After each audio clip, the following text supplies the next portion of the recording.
where I'm staying, bro. Come hang out. Come hang out and talk about chain link in Miami, bro. Yeah, I'll be there. Hosted. I'll be there. They probably gonna give some some drinks with ice cubes with like blue ice cubes. Probably. Hey, Naked, if you wanna join in,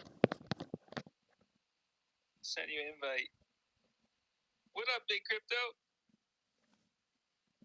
Hey, what's going on, guys? We're vibes, man. How you doing? You guys hear me? Yeah, you sound good.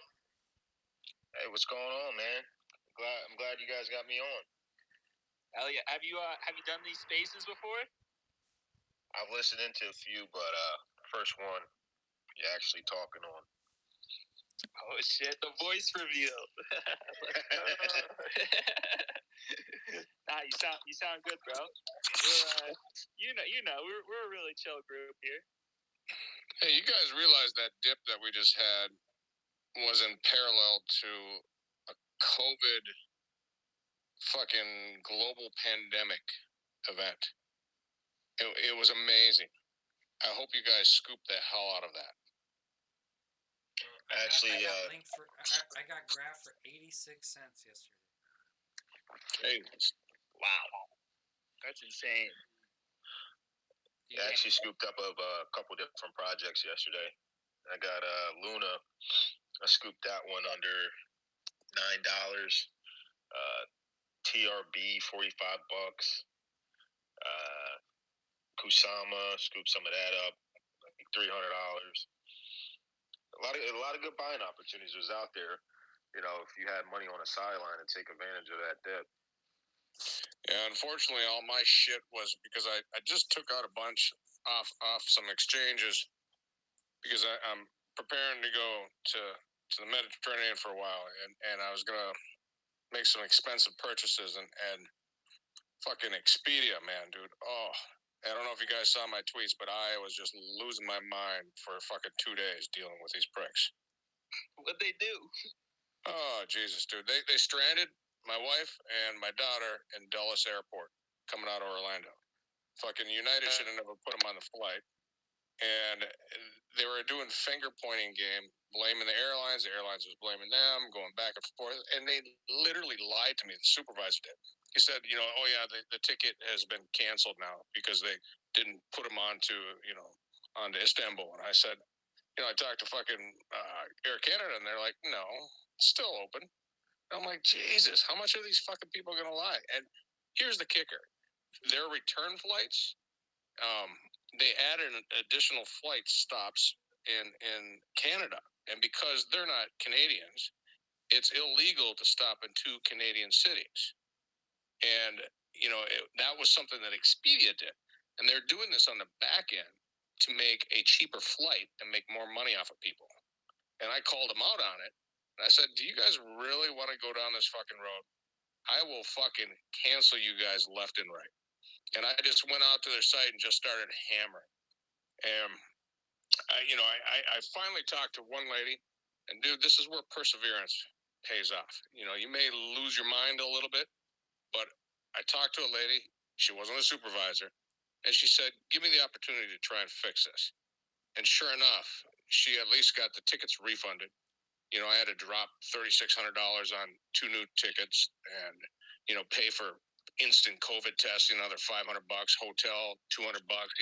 This thing just kept adding up. I was just getting pissed. But at least I'm getting a few thousand back. Damn. Yeah, 2 to 3 months later. That's crazy, man. Well, hey, guys, go ahead, Go for it, bro. I was gonna say, hey, in a few years, we'll just be taking the private jet to Istanbul. Damn fucking straight. And I was ready to sink, some of my profits into a campaign to just hire a bunch of TikTokers to just fucking cancel the pricks. I was pissed. I'm dying, man. Yeah, I'm telling you, man, if you cross me in that way, I'll go medieval on your ass.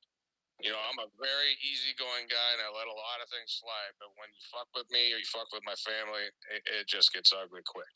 100%. And my friends, my link friends. So Let's go. big crypto. How do you feel we're doing on the recovery in the market on this crash? You think leg down, bounce, dead cat bounce? How you feel on some of the major coins here? So far, I think we got a strong bounce that I wanted to see. If you look at the weekly demand levels, those levels actually held pretty good. We saw a strong bounce at the 30K level. Some targets that I had drawn up actually pointed down to downside targets around 30K. If you were looking at like the Elliott wave extensions, the 1.618 drawn off of the major swing points pointed the 1.618 down to the 30K zone, which we hit. I didn't think we were going to hit it that fast, that quick. But, as you saw yesterday was a huge sell-side liquidity event. I do like the buyback that we got. Strong demand. Those buying wicks are definitely what we want to see right now. But right now I'm actually keying in on that 42K level. Getting above that resistance zone is the next key.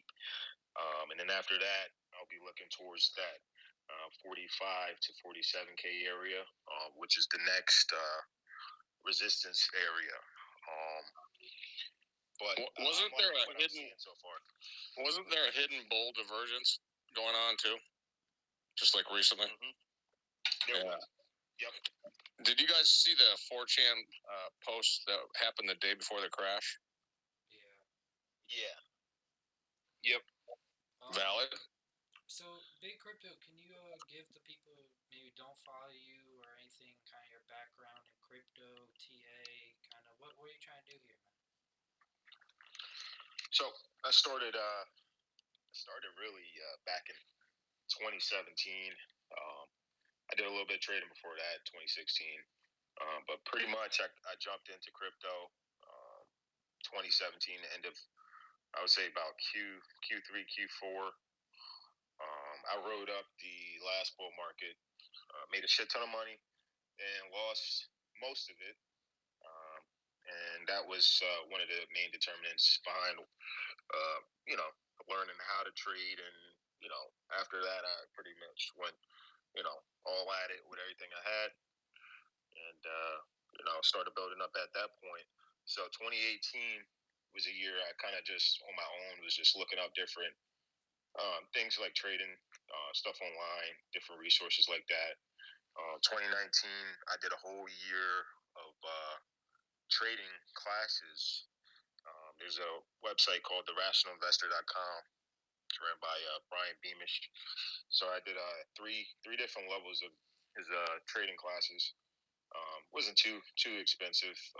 So I did that for a full year, and then after that, I hit the ground running with that knowledge, which gave me a good base. So then 2020, that was when I was finally, had the tool belt and was equipped with different trading knowledge, I would say.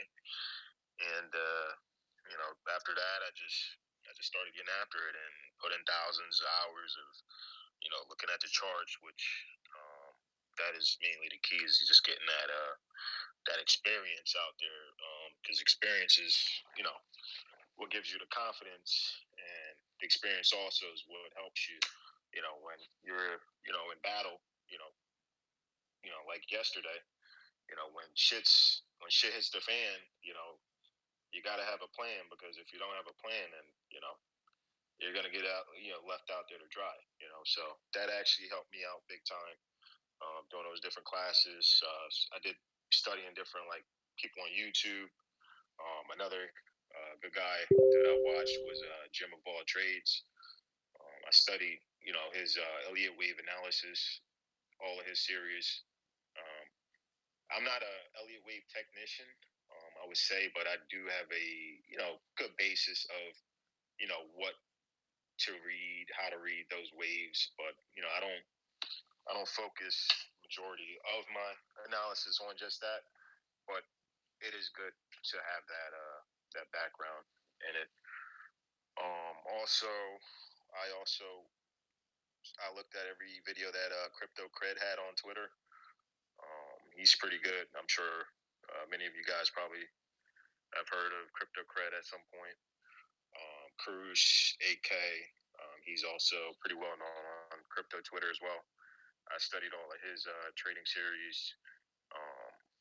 Rainer Teo, so I pretty much studied a lot of different people's approaches, but I came up with my own collaborative approach of how I work in my own trading system, and everybody has their own unique trading system, which is best for them because everybody's mind is different. The psychology of the market, understanding how to read the market is definitely something that everybody should know how to do.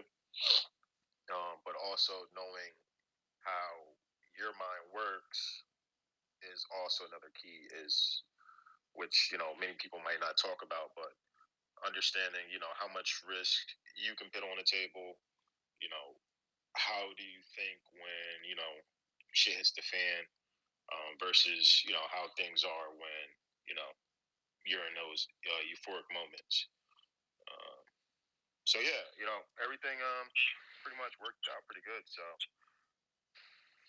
Hey, big crypto T, it's Chase here. I was just kind of listening, finishing up dinner while you guys were doing the intro, so I just want to say welcome to the Base Space. I had a quick question. So I feel like there's like different types of trading, right? Like I feel like you have people who are extremely focused on the like higher time frame, like macro structure of the market, and then you also have people who do the like 5 to 10, 15-minute trade windows. What is your strategy behind that? What do you personally like, and kind of like why? So I like to keep a track of the macro trend. When I say macro, I mean like the weekly, the daily. Those are your higher time frames that I like to key in on. But I do more swing trading than anything. So I like to use the 4 hour, 8 hour. But I do drill down to the 1 hour and sometimes even as low as like the 15-second if I'm trying to snipe a exit or entry. But for back to answering your question, mainly I focus on like the 4 hour time frame. That's like key because that's mainly going to be your swing positions. Using that 4 hour time frame is mainly for like the swings. So I do like using that. Also, I like keying in on trading patterns. So I'll post a lot of different trading patterns on my Twitter page when I'm seeing those breakouts. And something that's worked really well for me is those breakout patterns, and also to retest on the other side of those breakout patterns. So let's just say price is breaking out of a bull flag. I like to see the candle close through that diagonal resistance line and then retest that diagonal structure and then retest that line, right? So those are going to be your highest probable entries. Getting in on that first breakout retest, those have proven to be very, very good to me. And over the course of the market, I've seen those play out many, many times. So I would say mainly for like tips to people who are trying to learn more about TA and try to get their feet down in the market is try to focus on the daily, the 4 hour. I wouldn't really go down lower than the 4 hour time frame if you're just getting into the market, just because the lower the time frame, the more volatile it is. So if you see a chart pattern on, let's say, a 1 hour chart, or even lower than a 1 hour chart, let's say you're on a 15-minute or even doing second charts, you have to understand that what you're seeing is a set of data, right? So within these candlesticks is data which is measuring the market's sentiment, right? So the lower the time frame, the less you're gonna get the less of a breakout is gonna be, or the less push behind it's gonna be. That's why focusing in on those 4-hour daily, weekly time frames from the start is probably the best thing to do. And then as you get more experienced, um, you can start drilling down to like the 1 hour, 15, and even under that but you got to understand the risk, because the number one rule in the game is to preserve your capital. And you see on Twitter a lot, everybody's focused on making money, but at the end of the day, you got to be able to stay in the game to be able to play the game again. So perfect example is yesterday. I'm sure there was a lot of pain in that capitulation event, but if you stick to your risk management tools and rules, you're still able to play in this game. Yeah. You kind of touched on the time frames that you kind of look at. Could you share what type of indicators that you find to be the most beneficial? Yeah. So a simple one that I like to use is the moving averages. I use a mix of different moving averages. I use the 10 EMA, which is the exponential moving average, the 50 EMA, and the 200 EMA. Those are pretty much my bread and butter. So I like to use those because they've proven to work for me a lot of the times. And I can trade those on Bitcoin. I can trade them on altcoins. Even if you look at it in the equity markets, those are some general tools that you can use. So the 10 EMA, that's important because that's going to show you that faster moving average, which Bitcoin actually has been getting rejected from the 10 EMA ever since. Let's see, I'm looking back at the charts right now. May 10th, it looks like, right? So we just broke above the 10 EMA today around noon. We closed above it, right? So we just flipped above that 10 EMA, which is on a 4-hour. I'm looking at it on a 4-hour. So that's a good sign to me because we flipped above that 10 EMA. So the next EMA I will be targeting, which is going to be the H4, which is the 4-hour 50 EMA, and that's sitting at about 45K. So I would say that's a basic strategy that you can use. Real quick, what was the 200 EMA? So the 200 EMA, that's pretty much I would say your line in the sand EMA. Yeah. Like usually when you trade, wait, say that again. What was the price for the 200 EMA for Bitcoin? Well, it depends what time frame you're looking on. If you're looking on the daily time frame, we actually closed below that. Well, it was 30K. Now, it bounced off the 200 EMA on this past dip. I was just wondering if you were looking at that over this past dip. That's literally where it was, 30K, and it bounced off that. Well, it depends. Are you looking at the EMA or are you looking at the MA? No, the EMA. The EMA? Yeah. Okay. So we did get that bounce, but I'm looking at. Hold on one second. My charts. That the bounce, of course, we're talking about. What was it yesterday? Yesterday morning, right when we hit like 29,975, and bounced up from there. Yeah. So we did get the bounce, but that bounce actually went a lot lower than the 200 EMA. That actually went down to the 300 EMA, but we closed above it, which that was good that we closed above that. Actually, look back at the past times that Bitcoin made those huge dips. There was a few handful of times, but each time it closed above that 300 EMA, and anywhere around that 200 EMA was a good buying opportunity. So that's why I actually added some spot Bitcoin since the first time since around 4K.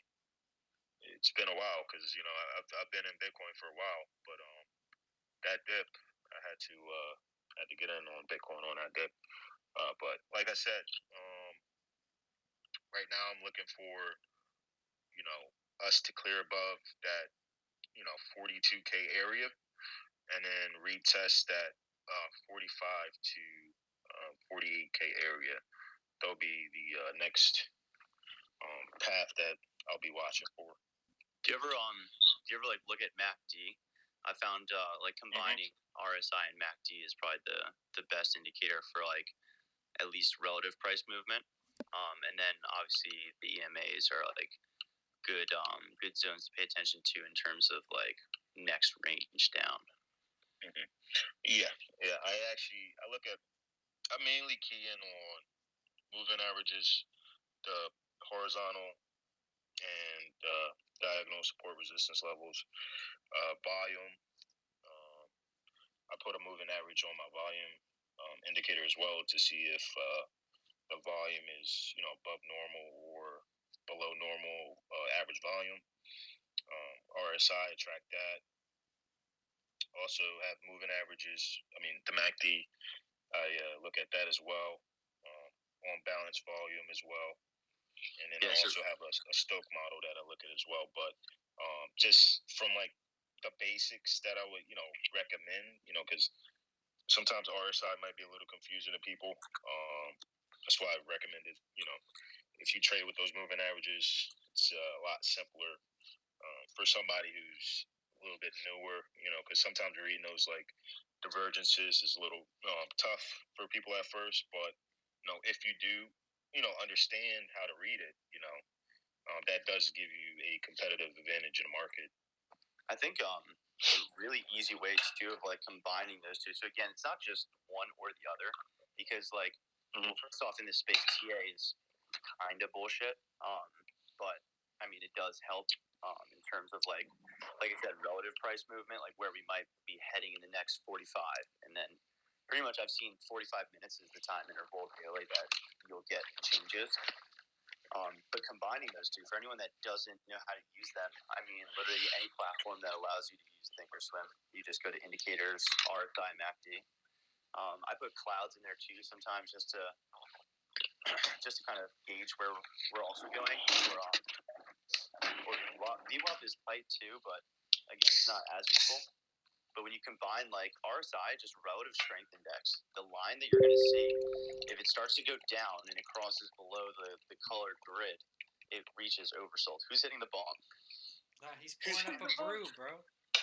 He's got the coffee going. As Billy hit that shit, I'm gonna hit one too. But yeah, so I mean, dude, super explanation for anyone that's a beginner in at least TA. RSI, as soon as that line starts to go under the colored grid, starts to go oversold. I had a question for you. So you said you've studied a lot of different resources on TA and markets and stuff. I also find myself doing similar stuff. Over the years, who have you found to be the best resources? Like you said, you took a paid course. Would you recommend paid courses, or kind of try and just dig deep on YouTube and save money, or did you feel like you got the proper value out of paid courses? So, I think it ultimately comes down to understanding like yourself, right? So, for me, going through that, paid course at first for that year, it just provided me like that structure, to stay on top of it. Like every week, it was just something, I had structure where, at first I tried to do it myself, but I just kept getting, distracted with just everyday things in life, and I kind of just kept having to like restart and catch back up to where I like last, left at, and then I would forget things, and then it was just like I was lacking like that structure. So that was like the positive of it. But looking back at it, I didn't necessarily. I don't think that anybody necessarily needs a paid group. You can learn everything right on the internet for free. But it's just depends on what your learning style is. I think that helped me set a base. But then after that, it wasn't like after I finished that class, it was like I was at the level of competence where I'm at right now. It was Gotcha. that like helped me get on my feet. Yeah, that totally makes But sense. What all of the free work. resources did you find helpful? Like, who are your favorite kind of YouTube teachers or crypto Twitter people? I would say Crypto Cred. He has like a really good series out there. It's free. Like his horizontal support resistant flips. That's huge. Like understanding that. The RSI, all of that stuff was key. I mean, he has a ton of good resources out there. But also, Cruise AK, like I mentioned before, he has some free stuff out there as well. And then, not even that, there's guys that, I became friends with on Twitter as well, but I've learned stuff from them too. Like I give a shout out to my guy Jaquise on Twitter. I mean, I don't know if you guys know about him, but he does pretty good. He has some threads out there.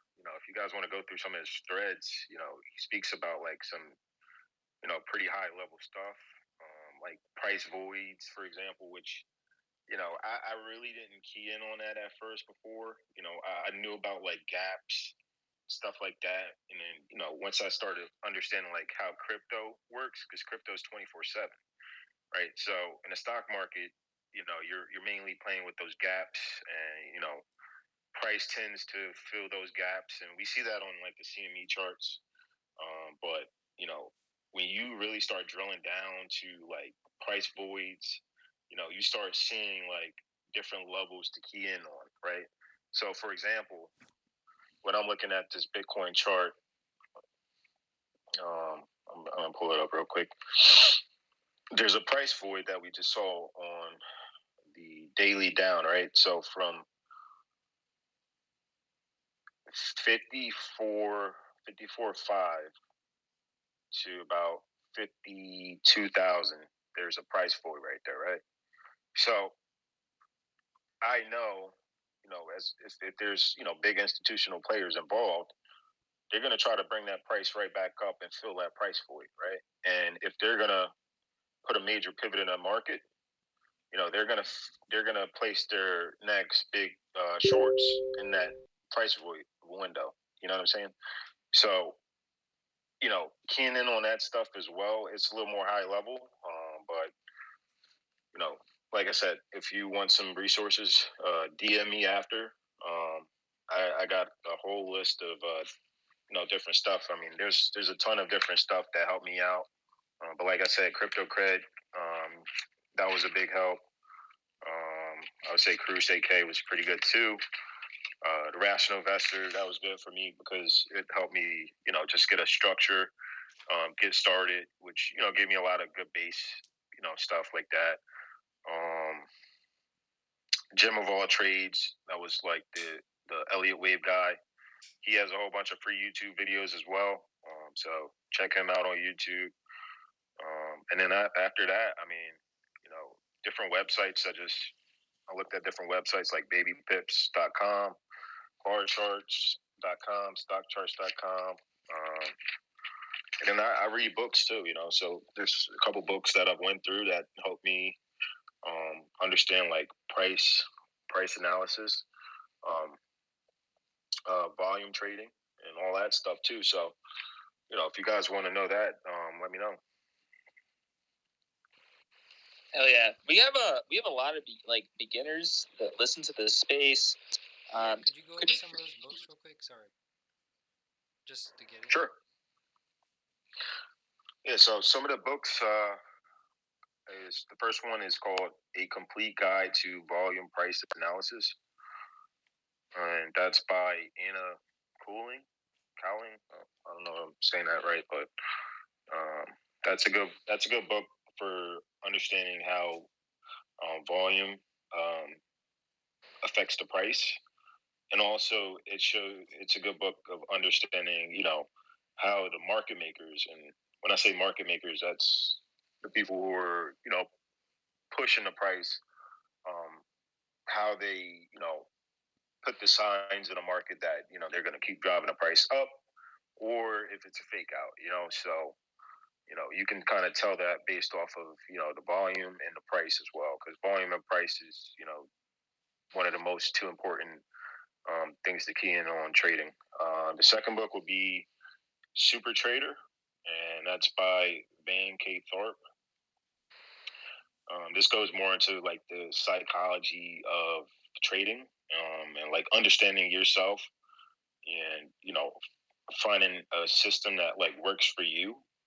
Um, in the book it has like different questions of like he asks you like different ways to like look at the market, like how you have it. Do you have a system? How to put a system in place? Some of the things that people don't think about. Everybody's trying to make a quick dollar, but trading is a business at the end of the day. You have to have some rules. You have to stick to your rules, and you got to have a system. So that's good for setting up a system. The next book would be Trading Technical Analysis Masterclass, and that's by Rolf Schultzman or something. I don't know if I'm saying that right, but it's called Trading Technical Analysis Masterclass. That's good for reading the Japanese candlesticks. So I do read those candlesticks as well. It's a little bit more high level, and it might not make sense at first when you're first, trying to read those candlesticks, but those candlesticks do say a lot about the sentiment of the market. And I'll second that too. By the way, those are probably one of the biggest assets you can have as a trader is understanding candles. Yeah. The dojis. You're talking about the dojis and the bodies, right? So. Yeah. The doji candles. You got bullish engulfings are huge. So even if if you guys don't want to go like through the whole book, and you want something basic, if you just Google like 2-bar pattern reversals or 3-bar pattern reversals, you'll see a lot of examples pop up, and the main key is understanding those reversal signals, right? So if you get I don't want to get too technical because I might lose you guys, but when you see these 3-bar pattern reversals, or those bullish engulfing reversals, those are huge signals in the market, that a reversal is coming, or a trend change is on the way. So being able to identify that as a trader or an investor is key. And then another book I would say as well is Market Wizards, and that's by Jack D. Swagger. And that's the one interview with top traders. I actually got the audiobook of it, and I think the audiobook's awesome, to be honest. And sometimes I'll just play it just to hear what the top traders have to say. Even though that happened in the past, it's all the same stuff that's happening in the market. Everything that happened in this market, even in Bitcoin, it's happened in the past at some point. And the saying that they say, history doesn't repeat, but it often rhymes. So understanding what other successful traders did to get to where they are, and the different obstacles they've faced and had to overcome. Those are key, and even as like a top trader and like a successful trader, you're gonna have those days when you have those drawdowns. Like even myself, like I've had a very successful year. don't want to get into numbers, but I have had a very successful year. But that doesn't mean I haven't had any drawdowns. I've had drawdowns, and you have to understand. You got to be able to preserve capital, stay in the game, and look for the next best opportunity. That's the key. Because there's always going to be another opportunity to capitalize on. And also another key I would say too is when things are going bad, have a plan. This way you can execute that plan, because the worst thing you could do is not have a plan when shit hits the fan. Any other questions? Yeah, I was gonna say there's a couple other books, man. That's what I do is technical analysis. Mhm.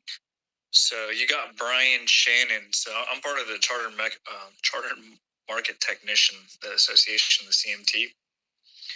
So some of the members that have been longer than I have been associated with that association, they wrote a few books on understanding charts, especially the charts that use dojis or the candlesticks.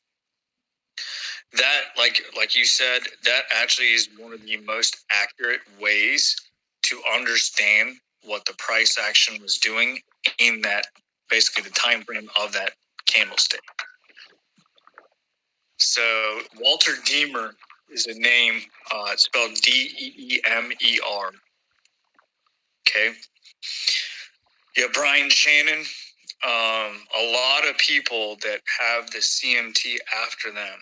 Okay, that's what we do. It's not 100%. I've tried to share a couple things with you, Connor, on chart patterns. I don't mind trying to share the books like from our curriculum that we have, but it's like over 1,800 pages. So it's a lot of material, but if you want to study it, in your own time, I don't mind sharing the digital versions. So. What are those files called? Okay, so we have a curriculum, okay? So Wiley & Sons is a well-known publisher, okay? And we have a curriculum that we study, and then we take our tests. I guess my question is, who's we again?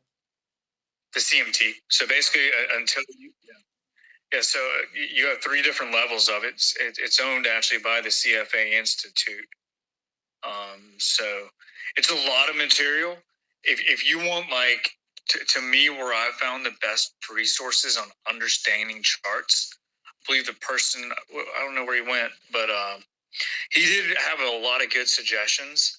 You want to watch where you get stuff on YouTube. Some people, they'll say something, okay, but they really don't know what they're saying. Understanding the dojis, the patterns come after, whether it be like the one you don't want is a dragonfly doji. So that's basically like a skinny red body on the top of the entire wick. And those usually don't end good. You got like the 3 black crows. There's a 3 dojis basically that have bodies that are red and they're consecutive. So a lot of it just takes practice, man. But I don't mind sharing some of that with anybody. It's just until you understand what the doji is and what the open and close and how to like understand that or interpret that from a doji. Are you suggesting people should learn more from books than YouTube about TA? Yes and no. I've never really looked at too much TA or tried to learn TA off of videos. Because like I said, I've been told there's some people that have TA on there and they don't know what they're talking about. Now, the gentleman that you guys just had on here, he mentioned stockcharts.com. Now, those people, their chief market strategist, he is a CMT. He's a really good guy, David Keller. You can look up his handle on Twitter. He's really good at kind of going through charts on. We've started. I should say we've started but the more seasoned CMTs have started also charting the cryptocurrencies. So to answer your question, it's kind of hit or miss, man. You have stockcharts.com. You have all-star charts. Okay, that's another CMT. And I'm not saying it just because they're CMTs. It's because they have taken the required coursework that is actually acknowledged by the SEC. Okay, that signifies that person understands and has full comprehension. And they usually have at least 3 years of work experience after you even pass the 3 levels of the CMT, the testing. So, yeah, I don't mind sharing books with you. He really mentioned a really good one, Market Wizards by Swagger. That guy's really sharp. I do have a few books downloaded on my Dropbox, man. If you shoot me over your email, I can share my Dropbox with you, man. So if anybody wants that, if you just send me your email address, I can share the files with you. I just didn't know people want to learn. I'll also send people some resources as well. If you guys got any questions, send me a DM. If you guys need those resources, I'll send them out to you or send you to the right direction. All right. Well, this episode's being recorded, so all your suggestions have been recorded, so anyone forgets about what I shared the said. crypto cred, You some can come the back basic to stuff. this episode on YouTube and just rewatch the things these people have suggested if you forget some of the names or books or websites or accounts or whatever. I had a question, Big Crypto T. Yeah. Yeah, me too. Oh, sorry. Yeah, no worries. I was just gonna say, like, would it be possible if we went through kind of like a live chart, like right now? Like one of the ones I'm looking at that looks like kind of interesting is the link ETH pair. I just wanted let me pull that up real quick. Yeah, I'm looking at the. I'm not sure on which exchange is the best one. I just have Binance pulled up on the daily. Mm-hmm. So what's the time frame on the candles, buddy? Is it like a 5-minute candle? Yeah, the daily. Okay, so it's daily candles. Yeah, go to. So you're looking at the daily candle, you're saying? Hold on, guys. Can we let Big Crypto talk? What time frame are you looking at? So I'm looking on the daily. The daily? Okay.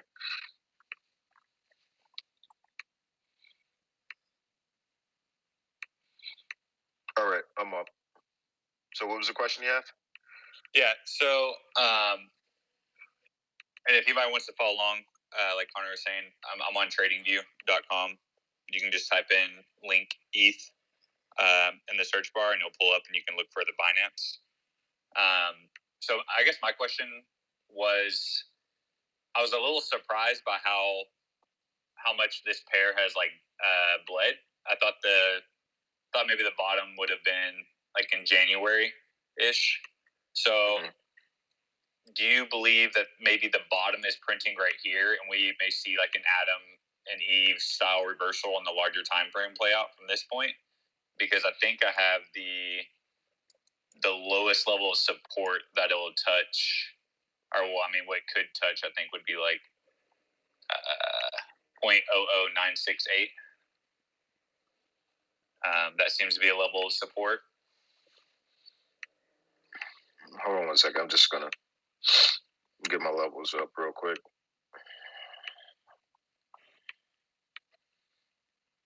So you're looking at what level again? 0.0. Yeah, so I see it looks like there's a pretty good level of support around 0.0094.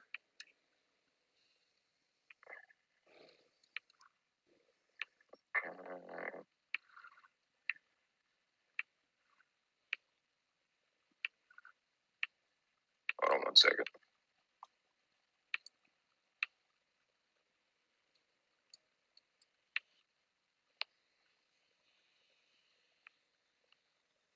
Yeah. Yep. That's a good support level too. So let me just scroll over. I'm trying to get this chart set up. So the 0.0095 area, that is a good support area. Also, what I'm looking at is if you switch to like the 3-day chart, you do see that there is some bullish divergence forming on a 3-day chart as well. So it looks like there could be a trend change on the way soon. But the next thing I would look at would be for a diagonal trend break, right? So if that were to occur, price would have to get above. Let's see. I'll be looking for it to flip the next resistance level, which that comes in around 0.014015 roughly, right? So that's the key area that I would put on the chart to get above. If it gets above that, there's confluence there with the diagonal and also the horizontal. That area right around the 0.014, 0.015 area. So if we get that breakout, then that's really good. I'll be looking for a link to run up that tests that 0.029 to that 0.023 level. So do you kind of think that the bottom is kind of looking in? Because I'm looking on the weekly as well, and I see the RSI is looking a little bottom within that range. Yeah. And also the MACD as well. Yeah, exactly. So, like, from what I'm seeing, it looks like, the trend change is actually starting to occur. And what could play out, it could be, a falling wedge pattern.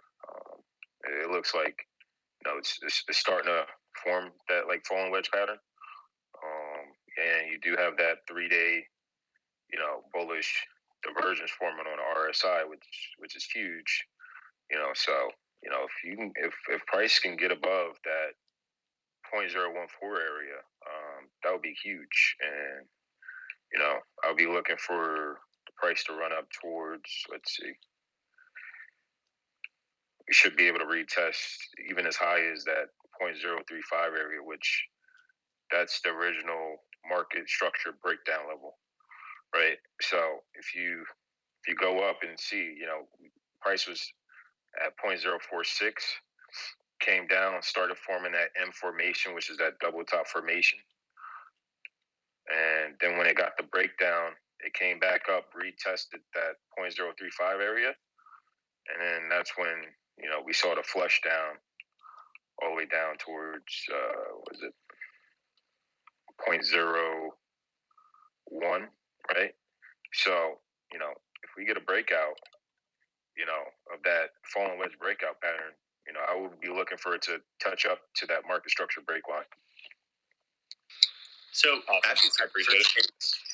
Actually, I want to ask Chase you a question real quick. Why? Do you have like a preference? Is that why you're looking at the link ETH pairing? I'm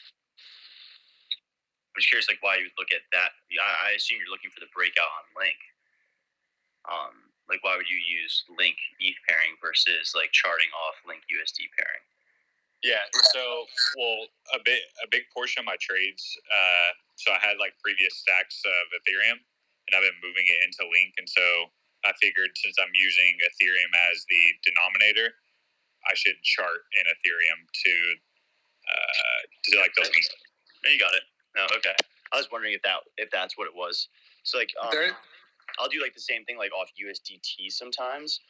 But it may be more beneficial to honestly just consistently do it off like USDT or USDC or USD because the fluctuation of two assets may skew your charting sometimes. Not always, but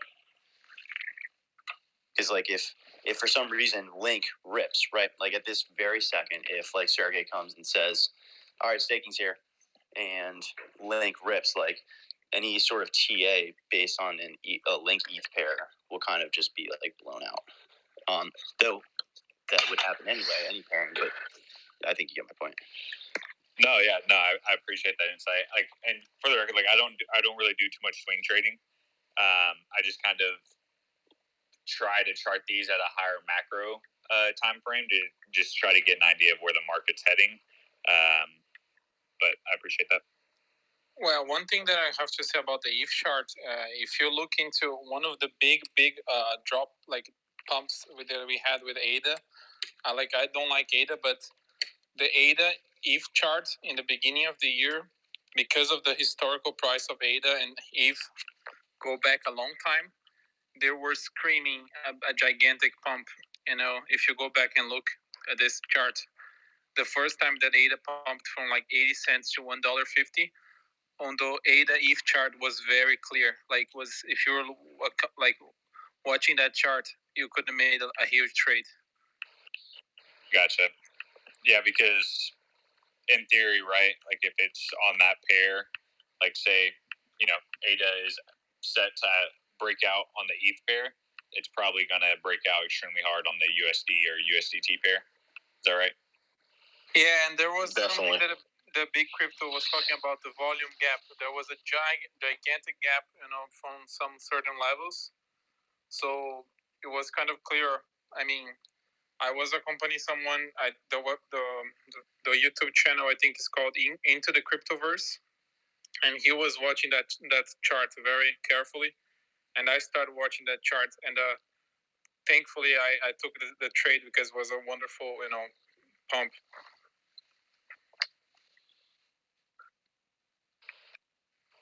Nick, I think you had a question, right? Yeah, I had a question for Big Crypto. He was talking about like long time he didn't get into Bitcoin the spot. The last time was 4K, right? Yeah. Do you have a reason for that? Like, do you prefer trading the altcoins right now? Like, you think it's better? What's your opinion on Bitcoin and altcoins, like in general, right now? So yeah, like definitely. Back when I got my spot exposure, I got in around 4K. I bought up.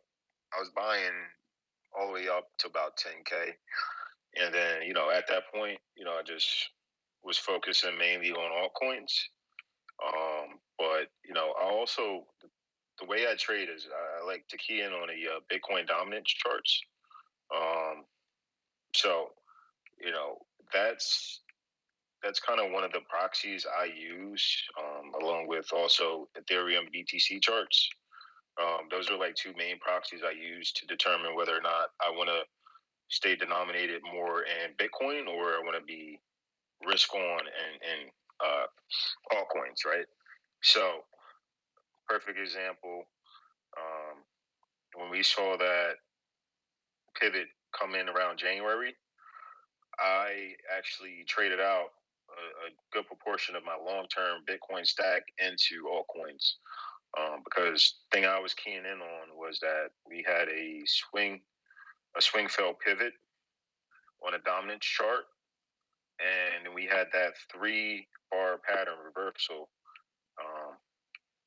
What I was talking about before with the candlestick charts, we had a huge wick up, which we had a swing fell pivot, right? It went over the previous high and failed, and then we had that previous weekly close below the last week's low. So that was a huge signal for me that it's time to go risk on and put some of that money, Bitcoin money, into altcoins, which turned out to be very well. What I think we're seeing right now is a wave 4 pullback on the Bitcoin dominance chart, because we just saw a 3-wave down, and the way I can determine that is also another simple trick for you guys to use. If you guys have TradingView, definitely check out the trend-based fib extension tool, right? So if you draw the major points, so if you guys go to the Bitcoin dominance chart, and if you draw that top, if you measure from the top point, which was I'm looking at the weekly chart, right? December 28th, 2020. That's your starting point, right? Then it put the second point down by, it would be February 8th, 2021. And then put the next point towards February 22nd, 2021, right? That's going to give you the target levels, right? So what I'm looking for when I draw these fib extension tool targets is price going to go past the 1.618? Because if it does, that means that that's an impulse wave down, right? So, I'm not a Elliott wave, master mind, but, those are simple things that you can follow. If price is going 1.6, hits the 1.618, that means that price is moving in an impulsive wave. And, the main thing to understand in the market is that the market usually moves in 3s and 5s. So it's usually an impulse wave, which is a 5-wave move, which that's what we saw. We just saw that 3-wave move. It went past the 1.618, and then we saw dominance tag, 40%. And that's also in confluence with the weekly support level that I had drawn up. Now we just had that huge spike, which, that just came back to, if you draw the fib retracement area, that came back to the 0.26, which I use that as like my first stop level to look for it. It's pretty much a dead cat bounce area. Dead cat bounce areas usually they jump to the 0.26 to the 0.382, which those are fib retracement areas. So we saw that, right? So now that it moved to the 1.618, below that, I'm looking for a 4-wave move up, which, we're getting at now. And then I'm looking for that 5th wave drive down, right? And, I think that we could target, probably as low as the 20s, 25, 26, maybe even lower to 20% Bitcoin dominance. So, right now I'm still in alts. I'm not going to change, I'm not going to change my position unless I see a major, bottoming formation happen. And if we get an impulse wave up, then I'll definitely, start to exit my positions. But, right now I definitely think alts is outperforming Bitcoin. Just one thing. You have 8 waves in the Elliott wave cycle. You have 5 impulse and then 3 corrective, A, B, C. Yeah. Your first fib level is actually 0.236 and 0.382 and 0.50 or 0 if you want to go to 3 decimal places.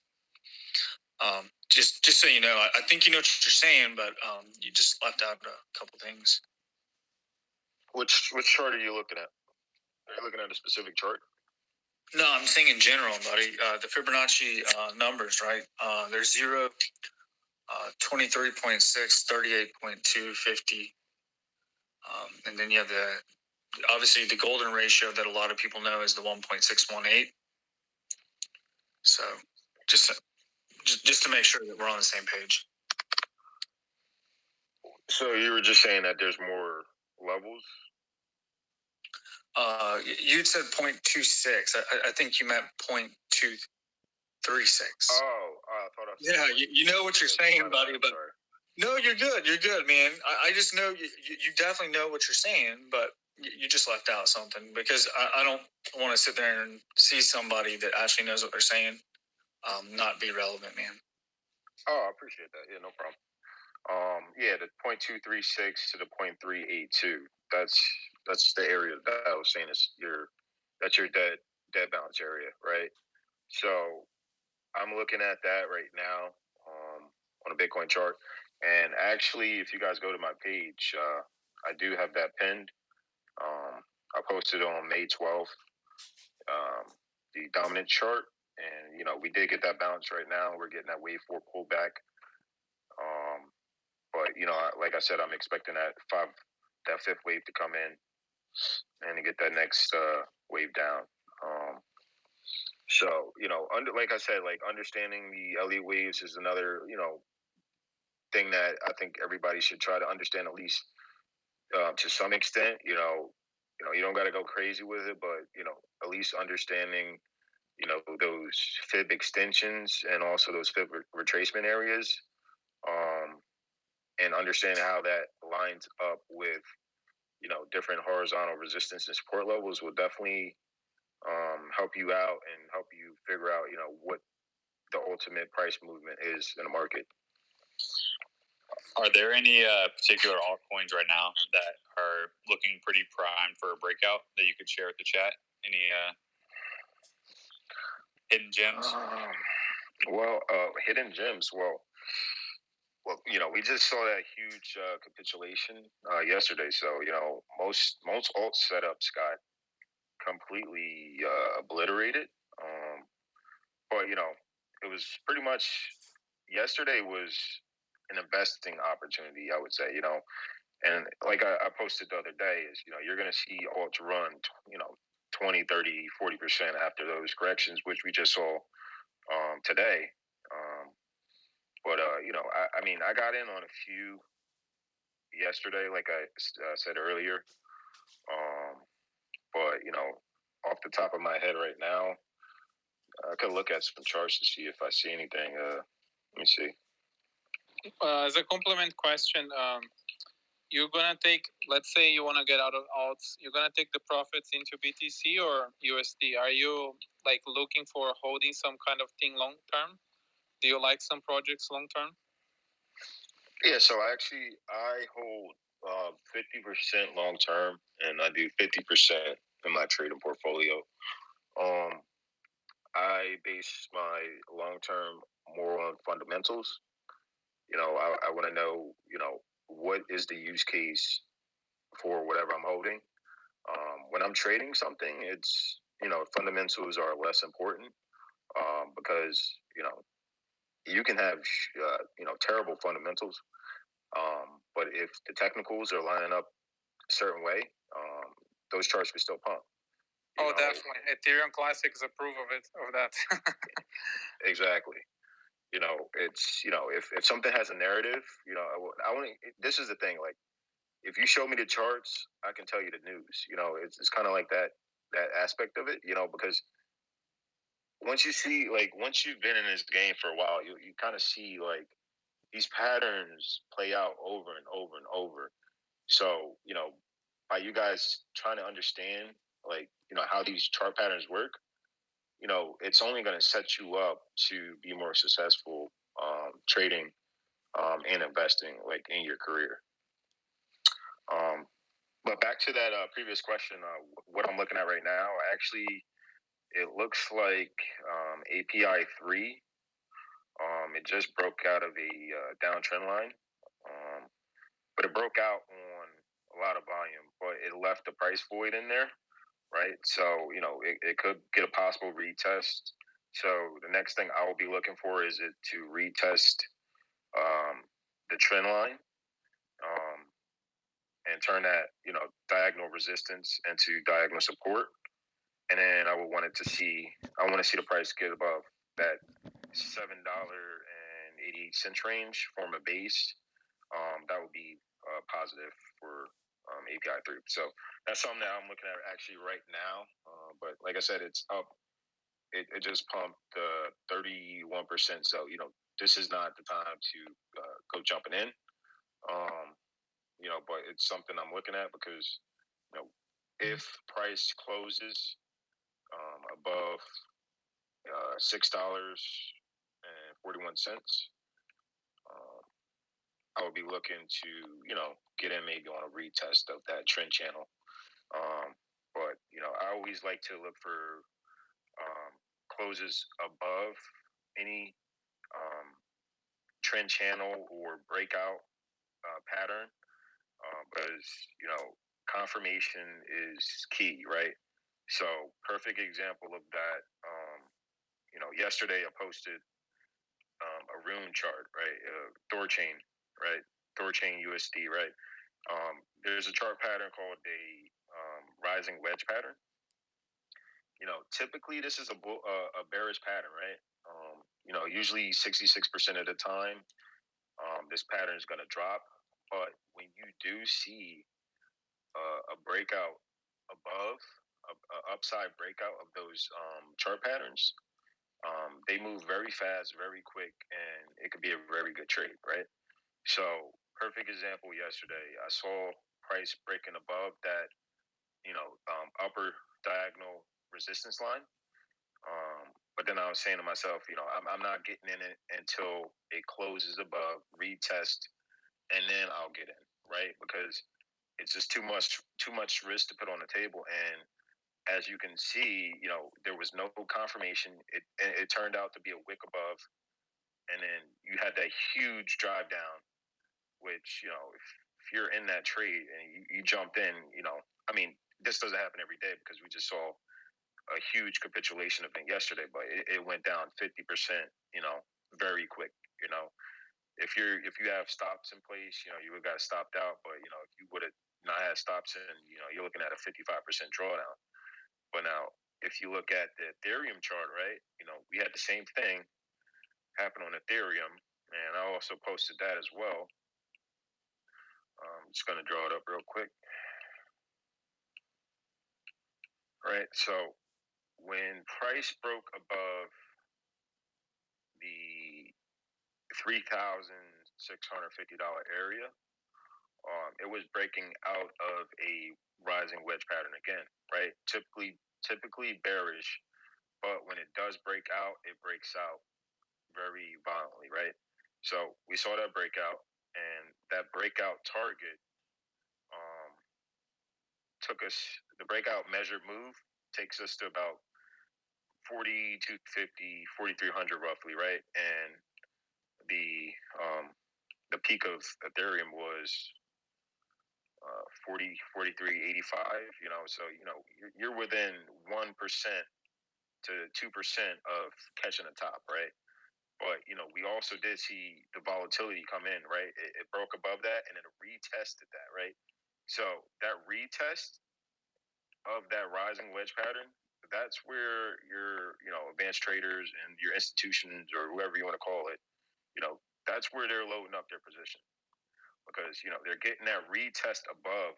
You got the confirmation close through the line, through the diagonal resistance, come back, retest the top of that, and then bam, it shoots up, really quick, and then you get a 17%, upside on Ethereum. So those are things that I look at, and those are things that I think everybody should try to understand and try to, because that's how you can take your trading to the next level is, seeing those chart patterns. But it takes time, because I'll talk to people sometimes and I'll say, can you see this? And they're like, I don't see anything. Like I don't know what you're talking about. And I'm like, and I'll draw it up, and then they'll say, oh, okay, I see it now. But it's just doing it over and over and over, because repetition, that's how you get good at anything. It doesn't matter what you're doing. I have a question about how you calculate your exits on a loss. Like, for example, anyone who, including myself, who took a trade like last week, held the pump and then didn't cash out on the pump and then rode down to probably like maybe 20, anywhere from 50 to like, I don't know, we saw 70% decreases, right? Like, how do you calculate when you start to decide to size out, or what's trying to identify like a dead cat bounce versus this is recovering, or like how and when do you start calculating when you're wrong and when to cut your loss? So personally, I guess. So I mean, I look at different swing levels, right? So before I get into the trade, I try to have an validation level, and if it takes out that key swing area underneath, that's an area that obviously I'm gonna have a stop in, so I don't get flushed out the market, because then that means my trade idea is wrong if it's stopping me out. So I don't want to stay in that trade. But also, if I'm not using a stop, there's different strategies that you can use. Like you don't have, like, for example, let's just say you didn't have a stop on and Bitcoin crashed, right? And you don't want to sell. You don't want to sell in that panic because you're selling that panic. You're down 35, 45, percent. Yeah, I guess There's always gonna. before we get too deep, I think you misunderstood me. Like more people who like retail entering spot too high. I've like seen a lot of people like not necessarily like when to exit like a trade, right? But more like when your entry's totally wrong or when you should just be like a bag holder, right? Like people like gambling in the alt market. Like some people are just buying straight up scams, right? And they just assume that if you bag hold, like yeah, I guess more like specific for spot exits, right? Because it'd be a little different. Okay, yeah. So I mean, mainly is like finding what is like for me. I look at the wave, um, the wave movements. Like I said, I look for the three wave movements, 5 wave movements. I'm also looking at, you know, where's the next, swing, like local pivot area.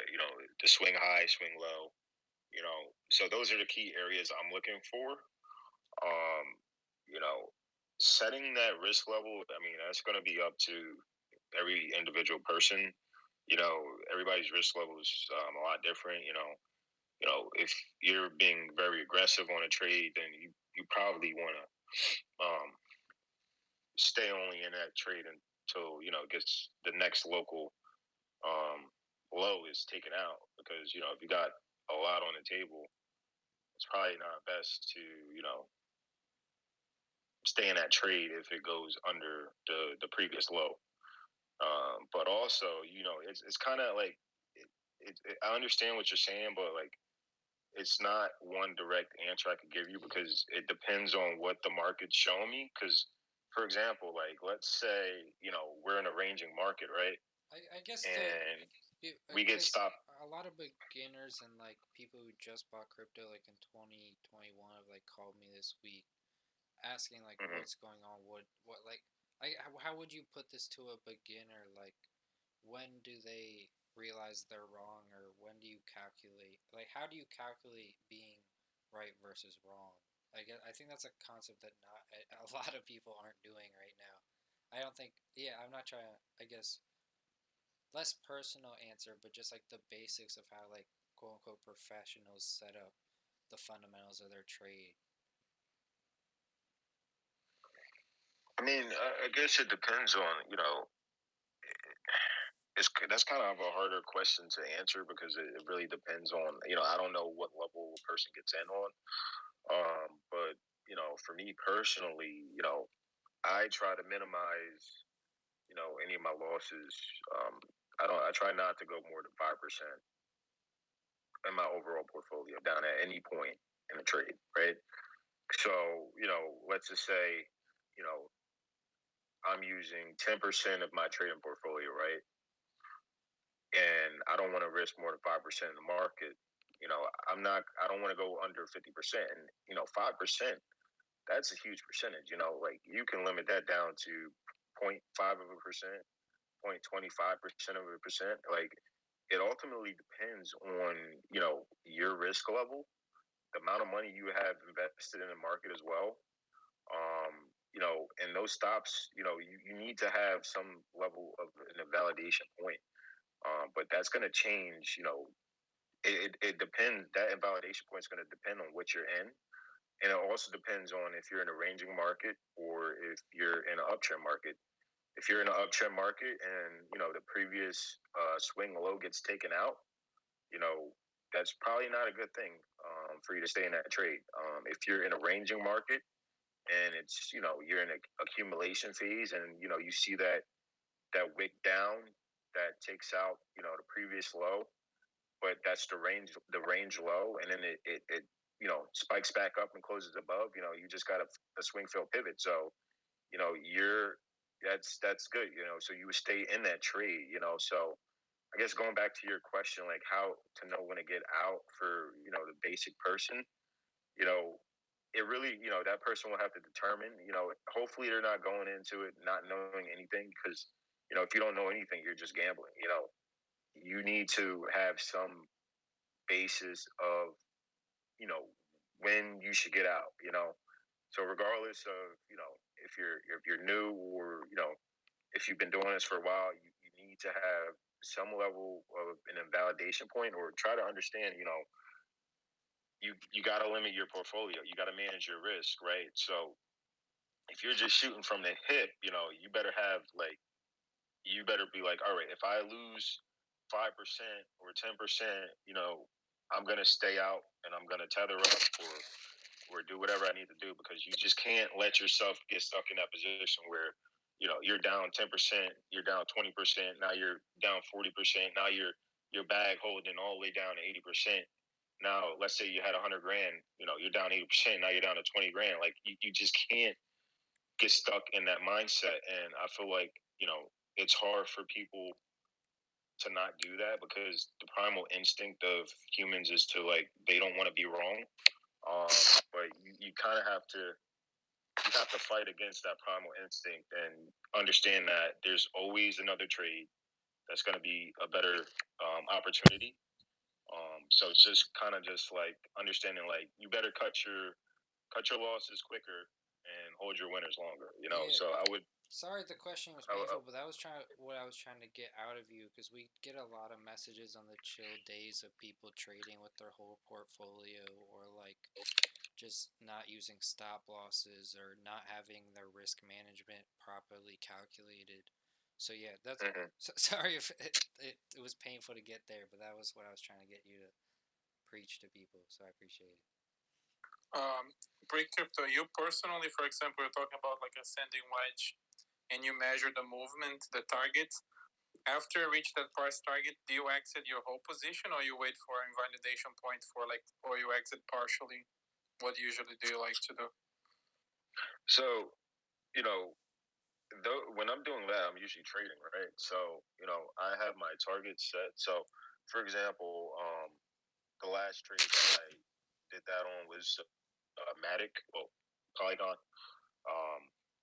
I actually did exit that trade fully, but I got into Matic at 4 cents, and then I kind of sold 10%, different doubles coming up. I just sold a little bit, sold a little bit, sold a little bit, and once it went over like $2.50, which was one of my upside targets, because I drew the fib extensions to the 2618, and that was around $2.50. Once it went over there, I got straight on my computer, and then I started drawing down to those lower time frames, and I started tracking it on a 15-second. And on a 15-second chart, I was seeing that same pattern happen, which is the rising wedge pattern. But you got to understand, when you're tracking it on like those smaller time frames, it's moving a lot faster than it does on those larger time frames. Definitely. I saw the same pattern actually happen. It was a rising wedge pattern. I measured the target, and I got out at like 260. And I forget what the top is. It might have went up to like 267, 270, or whatever.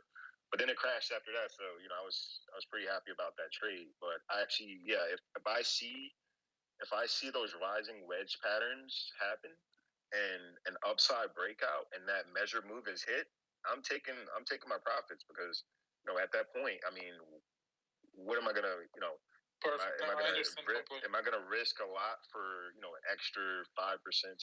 I already made a bulk of the money. Take the money and stack that, and wait for another opportunity, and recycle. That's the name of the game.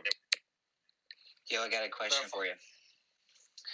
Okay, so I'm an engineer by background, and I got a stack of books sitting here about TA and investing and all this kind of stuff. And I'm kind of scratching my head going like, I don't think I can really commit the time to, like, I actually have a lot of respect for what you did, because you really just went all in on this thing, and like really like mastered a skill. And I'm kind of like more interested personally in building things, but I'm also buying and trading a little bit. So like, I'm developing some skills, but I'm clearly missing some things here and there. I'm definitely winning on the year so far, but it's been a bit bumpy.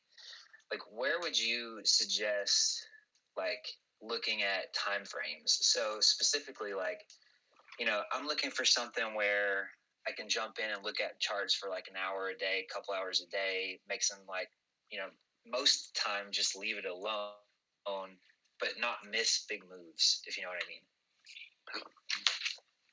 So I would be focusing probably mainly on the 4 hour to the daily.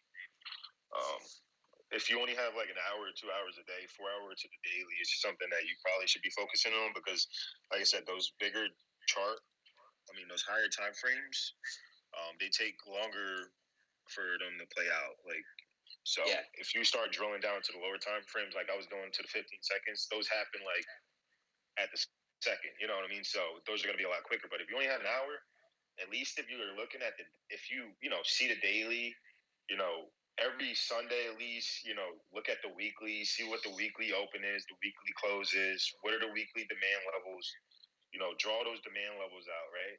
And what I mean by that is, the candle closes, right? So you want to look at where the weekly candle closes, where they open up at, and you want to see where price bounced at previously on the weekly demand levels, right? So you want to key in on those areas, and then you want to look at the daily and the 4 hour, right?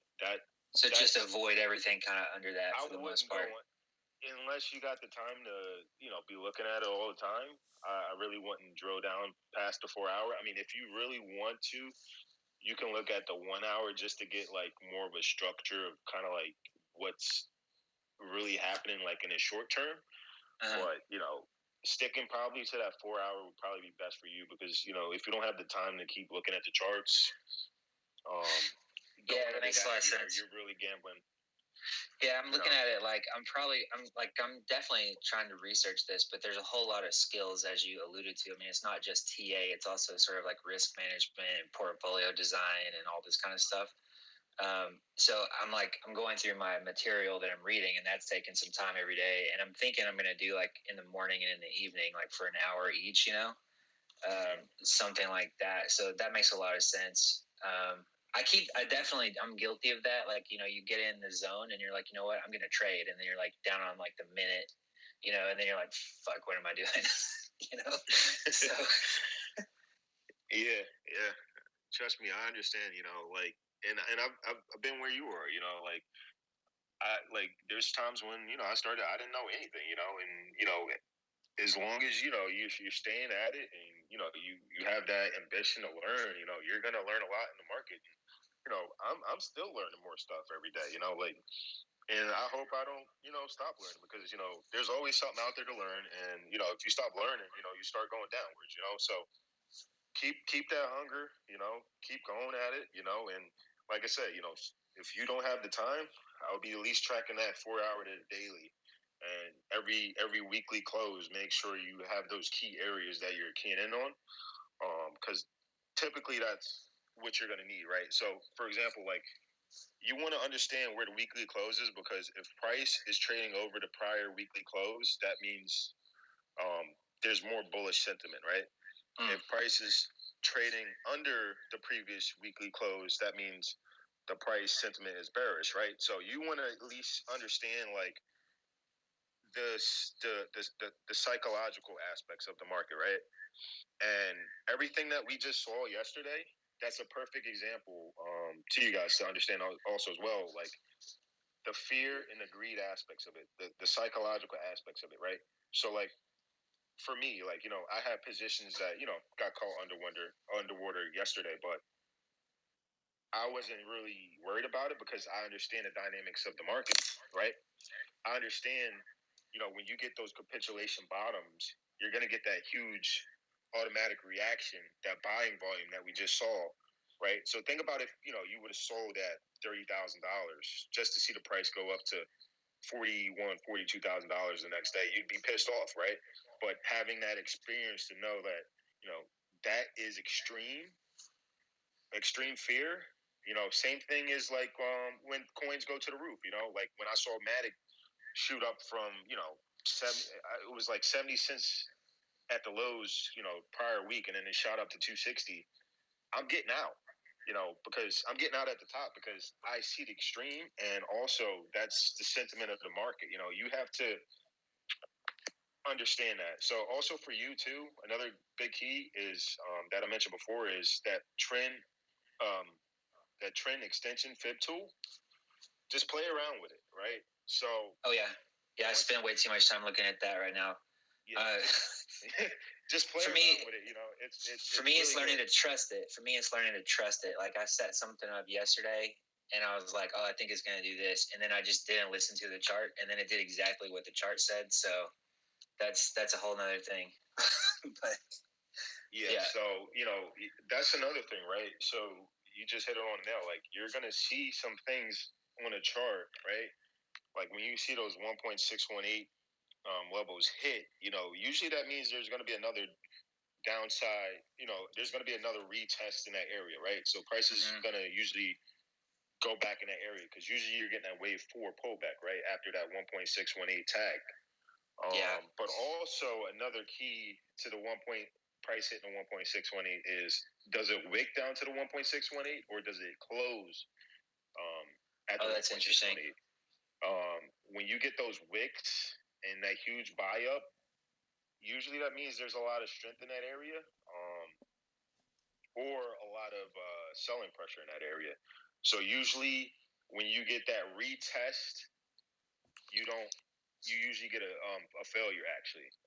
So like what I'm looking at on Bitcoin, we did hit that 1.618, but we just got huge buy volume that came back up. So to me, that's saying that, all right, it hit that, but the market bought that up so strongly that that might be a failed pattern, because Elliott wave and these extension patterns, they show you where the market can go, but that doesn't mean that's where the market will go, right? So you can't blindly go into anything, because like anything in life, nothing's 100%, but you do have some things that give you an edge in the market, and having at least a couple tools in your tool belt that give you an edge is what's going to help you become successful at whatever you want to do.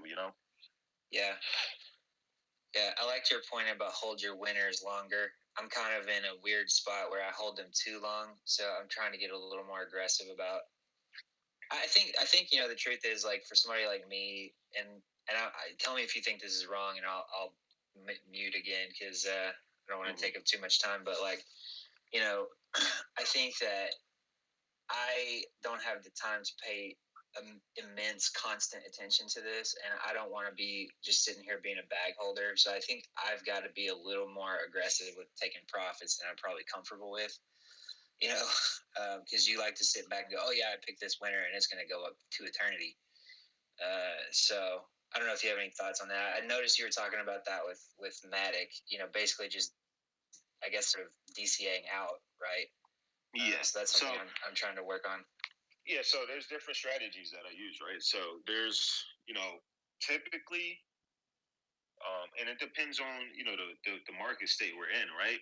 So my strategy usually on selling, I usually want to, first of all, if I'm up about 25%, I want to at least put my stop to break even, right? Because the rule number one is like, you don't want to have a winner turn into a loser. And it happened to me so many times in the past. And then I was like, when I started looking at the numbers, I'm like, I was up on this trade 55%. I was up on this trade 150%, 200%, just to see those go down 33%. And I was like, it's bullshit. It's like, I can't let that happen again. So you have to have some system where, you got to pay yourself, right? As a trader, as an investor, you got to pay yourself. And if you're up a decent amount on a trade, at least put it at break even, so you can limit your downside risk, right? And that's where risk management is key, right? Limit your downside risk, right? So that's rule number one. Rule number one, you want to limit that downside risk. The next rule is, all right, now if I get a double on something, maybe sell half, right? In the market state where there's only a couple coins that are really moving, I'm selling half on a double, and actually I have a lot of different alts that I've accumulated, and I have moon bags. Like I sold half on a double, early, and I've been riding them up, and Matic, that was one that I sold like I think 10%. I sold less than I usually sell, but I had more reason to hold it because I knew the market state we were in. We were shifting into like that altcoin, market cycle. So but if you don't understand, what type of cycle you're in, at least, limit, if you're up 20 something percent, 25%, at least put your stop at even, this way, if, you go down, you're at least at, you didn't lose anything, or put it 5% above, your stop, right? And then if, you want to really, set yourself up for like good targets for crypto, using those fib extension levels are huge, right? So, the way you want to do that is you take the high, right, the previous high. You're going to measure that all the way down to the previous low. And this one, I'm not talking about the fib extension tool. I'm talking about the actual Fibonacci retracement tool, right? Yeah. When you go into that, right, you take the first point, the high to the low, and then you go into the settings area, right? And then what I like to do is I like to draw the 0.5, which is going to measure your midpoint, right? So if you're in a range, hello,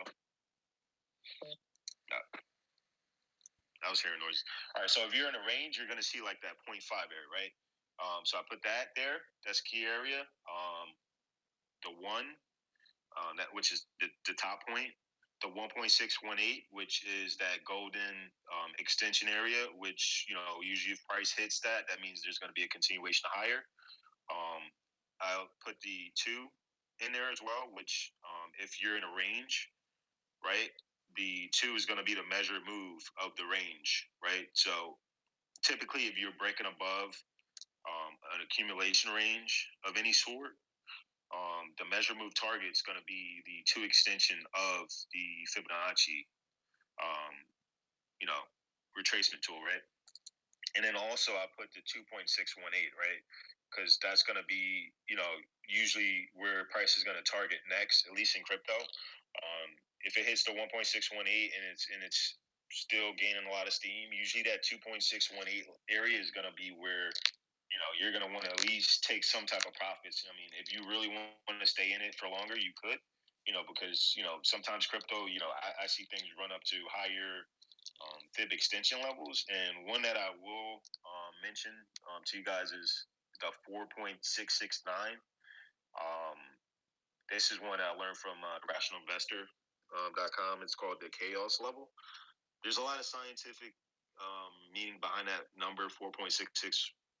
If you like type it into YouTube, you'll it's like a huge thing on it. But ultimately, usually when things run up that quick, those are blow off tops.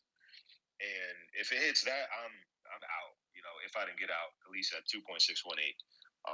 But let's just say things go up to 2.618 and it's forming that base.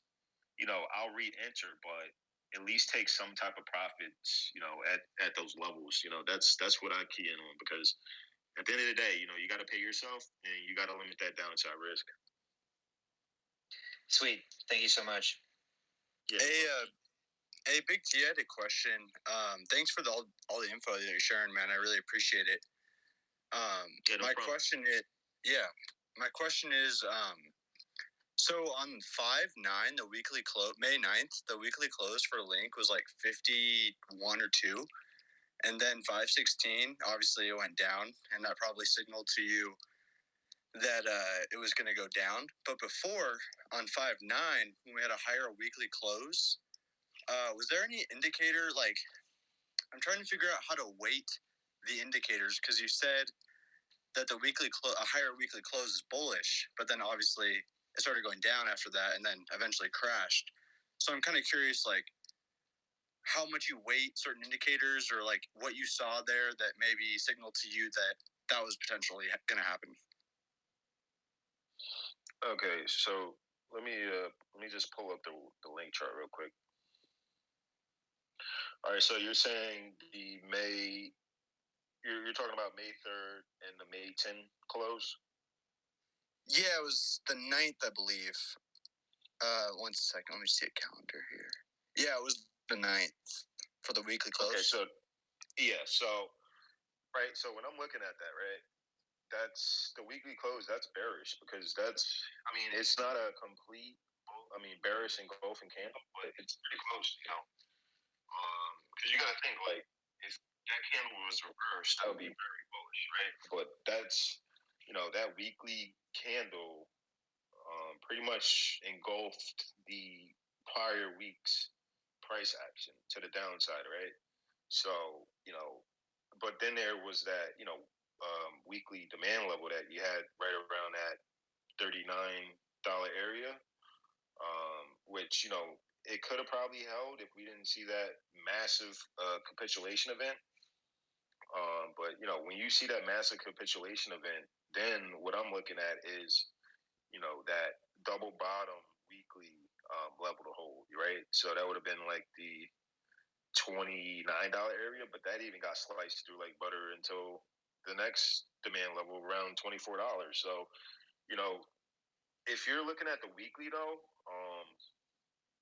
I measure that a lot because those are like your bigger data, sentiments, right? So, but I think I would have exited a trading position quicker if I was in on a linked trade. Let me see if I could drill down to a lower time frame to show you kind of how my mindset would have worked on this one. So, give me a second. Yeah, I'm just a little. Maybe I misunderstood you earlier. So, if I did, please correct me because I don't want to be wrong any more than I am. But on May 2nd, the close was like 40-ish, and then May 9th was 53. So, yeah, that's what I was wondering is like how that was neutral because I thought you said that a higher weekly close would be bullish.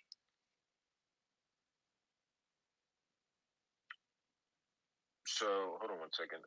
I'm trying to. So, you want me to look at the weekly or the daily? Well, do whatever you think would answer my question better, but I thought it was the weekly close that we were talking about. Yeah, so typically when when the price opens up below that prior weekly close, that's a bearish sentiment, right? That's pretty much all it was saying. But like if you drill down to the daily, you had that M formation start coming in, which is that double top formation. And then when we couldn't get above those daily resistant levels, that's when we saw that drawdown come in, right? So, like, pretty much what I'm saying is like you just have to be more alert when price closes the weekly at a certain level. At least draw those points on your chart.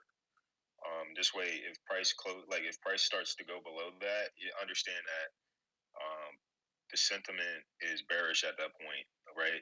Because those are different key indicators that you need to key in on. But it's not a say all be all, but it's just something that you should be wary of. That's all I was saying.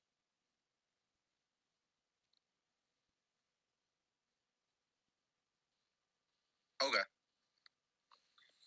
So I just want to like rephrase that. Basically, what you said is like usually a higher weekly close is bullish, but because on the daily time frame they couldn't break the resistance, so we got like a double top situation, and then we went down. Exactly. Okay. Yeah, that's what I was thinking also. Yeah, so even that, like, that's just a weekly time frame, right? But you see all of these price movements, they happen on the lower time frames. I mean, but like I said, it's just good to understand where those weekly resistance levels, support levels are, and also where the candle's opening at. This way, you understand,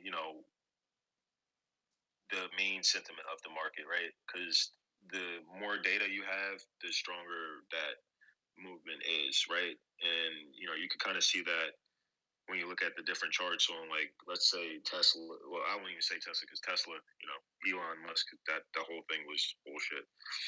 Excuse my French, but let's just say you go to the Bitcoin chart, right? And you look at the weekly breakout levels, for example. Give me a second to pull up the chart.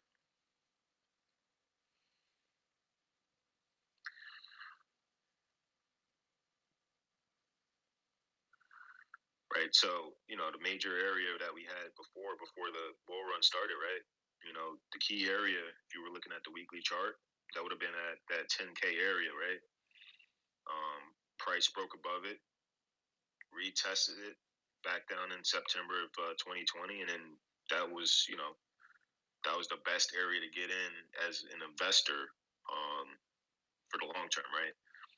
And that's why I didn't add spot until way up here, but that's because I see that that was a huge capitulation drop, right?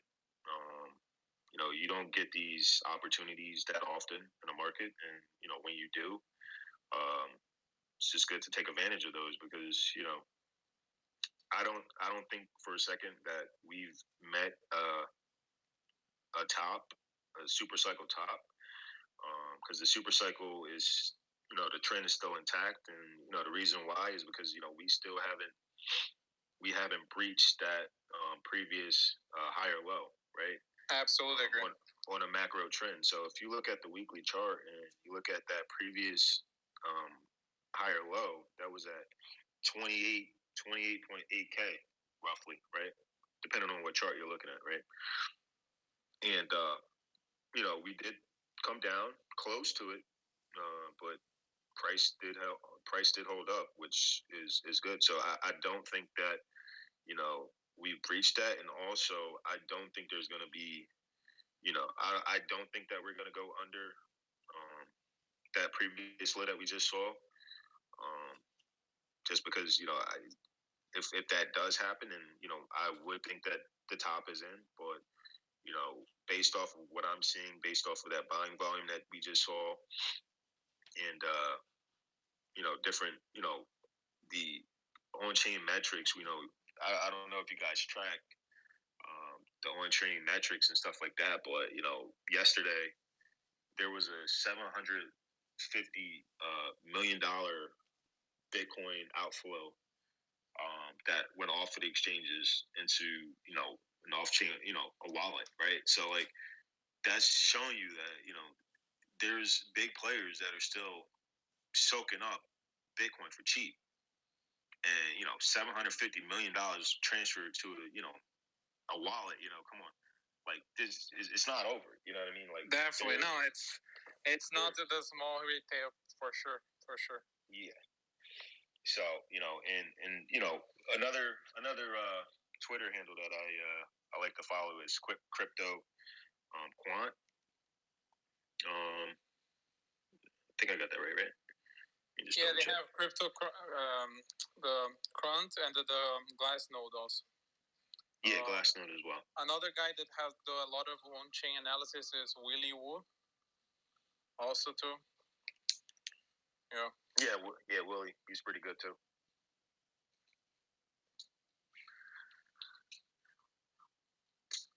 So, is there any other questions on TA or fundamental stuff? I guess if you could disclose a little bit of your projects that you are most bullish on. Give me 1 second. Because everybody here is kind of like, I don't know if you know stats, but everybody here loves Link. Well, yeah, definitely. Chainlink is definitely a long-term hold for me. So I got my long-term holds that I mean, I won't go into every position I own because I own over 50 different cryptocurrencies. So the major ones. I think the main ones. Satisfy for everybody. Obviously, I have a lot of Bitcoin, Ethereum, Chainlink, Reason Chainlink. I mean, you guys are the Chainlink experts, but obviously, putting the off-chain data onto the blockchain is huge, and there's a lot of value in Chainlink, and Chainlink's tied to a lot of projects. So obviously, that's huge, and you guys obviously know pretty much everything's tied to Ethereum, decentralized exchanges. They got there's just so much going on with Ethereum to even explain, but there's a lot of value in that. Also, another one I'm in is Kusama. The ticker is KSM. The co-founder of Kusama, his name is Gavin Wood, and he co-founded Ethereum with Vitalik Buterin. He's a really smart guy. I like what he's doing with Polkadot and Kusama, so I do have a sizable amount of Polkadot Kusama as well, because I like how they designed the ecosystem, and they have the different parachain auctions that are going to run inside with the Ethereum chain. So those are some long-term holds for me. Also, I like Luna. They have a nice ecosystem. They also have 20% APY in stables that they're running through their Anchor protocol, and they're doing a lot of development. And the guy Duke Kwan, he's like a top 30, guy. Like he's a very good leader in the space, and he's doing a lot of work over there. So I like Luna, and I'm holding them for long term. And I also do like Ather as well, because they got different nano contracts coming out, and they're doing gasless fees. They're going to have an exchange with gasless fees as well. So that's huge. But there's also value in like Matic, as well. I had Matic. I might buy it at another point, but I had it from 4 cents, so I had to sell it at 260. It just made more sense for me to sell that one at 260. But that is a L2 solution, which is huge right now. So scaling into those layer 2 solutions is key, because as we saw when Shiba did that huge pump up after Doge, the gas fees went through the roof, right? So that's a key problem. The scaling solution of Ethereum right now is a problem. So that's why Matic had that huge run up, because people start to understand that there needs to be some other alternatives, because if everybody's on this blockchain system and the gas fees are going up to $100 to $2,000 for a transaction, that's not good. So L2 solutions are what I'm looking into right now. Also, I started looking into Seller. They have like an L2 solution that they are running. I just picked up a bag of that on this dip, but I still got to do more research on them. So I'm not recommending anybody go into any of these. This is just some projects that I'm involved in. But I do, like I said, I own a large, vast amount of altcoins right now. I appreciate it, Big T. Hey, thanks for stopping by. I had a bunch of questions, but you answered them all. So thanks for that. I'm wondering if you. Yeah, it's great. I'm wondering if you'd come back from time to time and give us your opinion. Oh yeah, definitely. And whenever you guys want me on, just let me know, and I'll come in and try to give you guys some value. Hell yeah, man. We can. I'll definitely hit you up if there's like market moves. What was that? Hello? Can you guys hear me? Yeah. Yeah, sorry. This is my first time using this function, so I didn't really know how this mic thing works. But thanks for accepting my request. I guess my main comment is, I joined. I know Big Crypto T. Kind of grew up together, and he was done pretty well trying to explain a lot of the technical analysis. And this was very educational. I guess the main thing I always tell him, and this is, I guess, a question for you guys as well on your thoughts on like this is a new space and it's still developing. It's in its early stages. One thing I noticed is, even going to like Twitter, through a lot of people that you guys even suggested are good follows. People put on charts and things like that. They talk at very high level with a lot of words that not a lot of people on Twitter that are the majority of their following understand. And it kind of leaves it open ended, right? Like we already know based off of your profiles, like this is not financial advice. These are all just speculation. At the end of the day, like trading is speculation. It's gambling.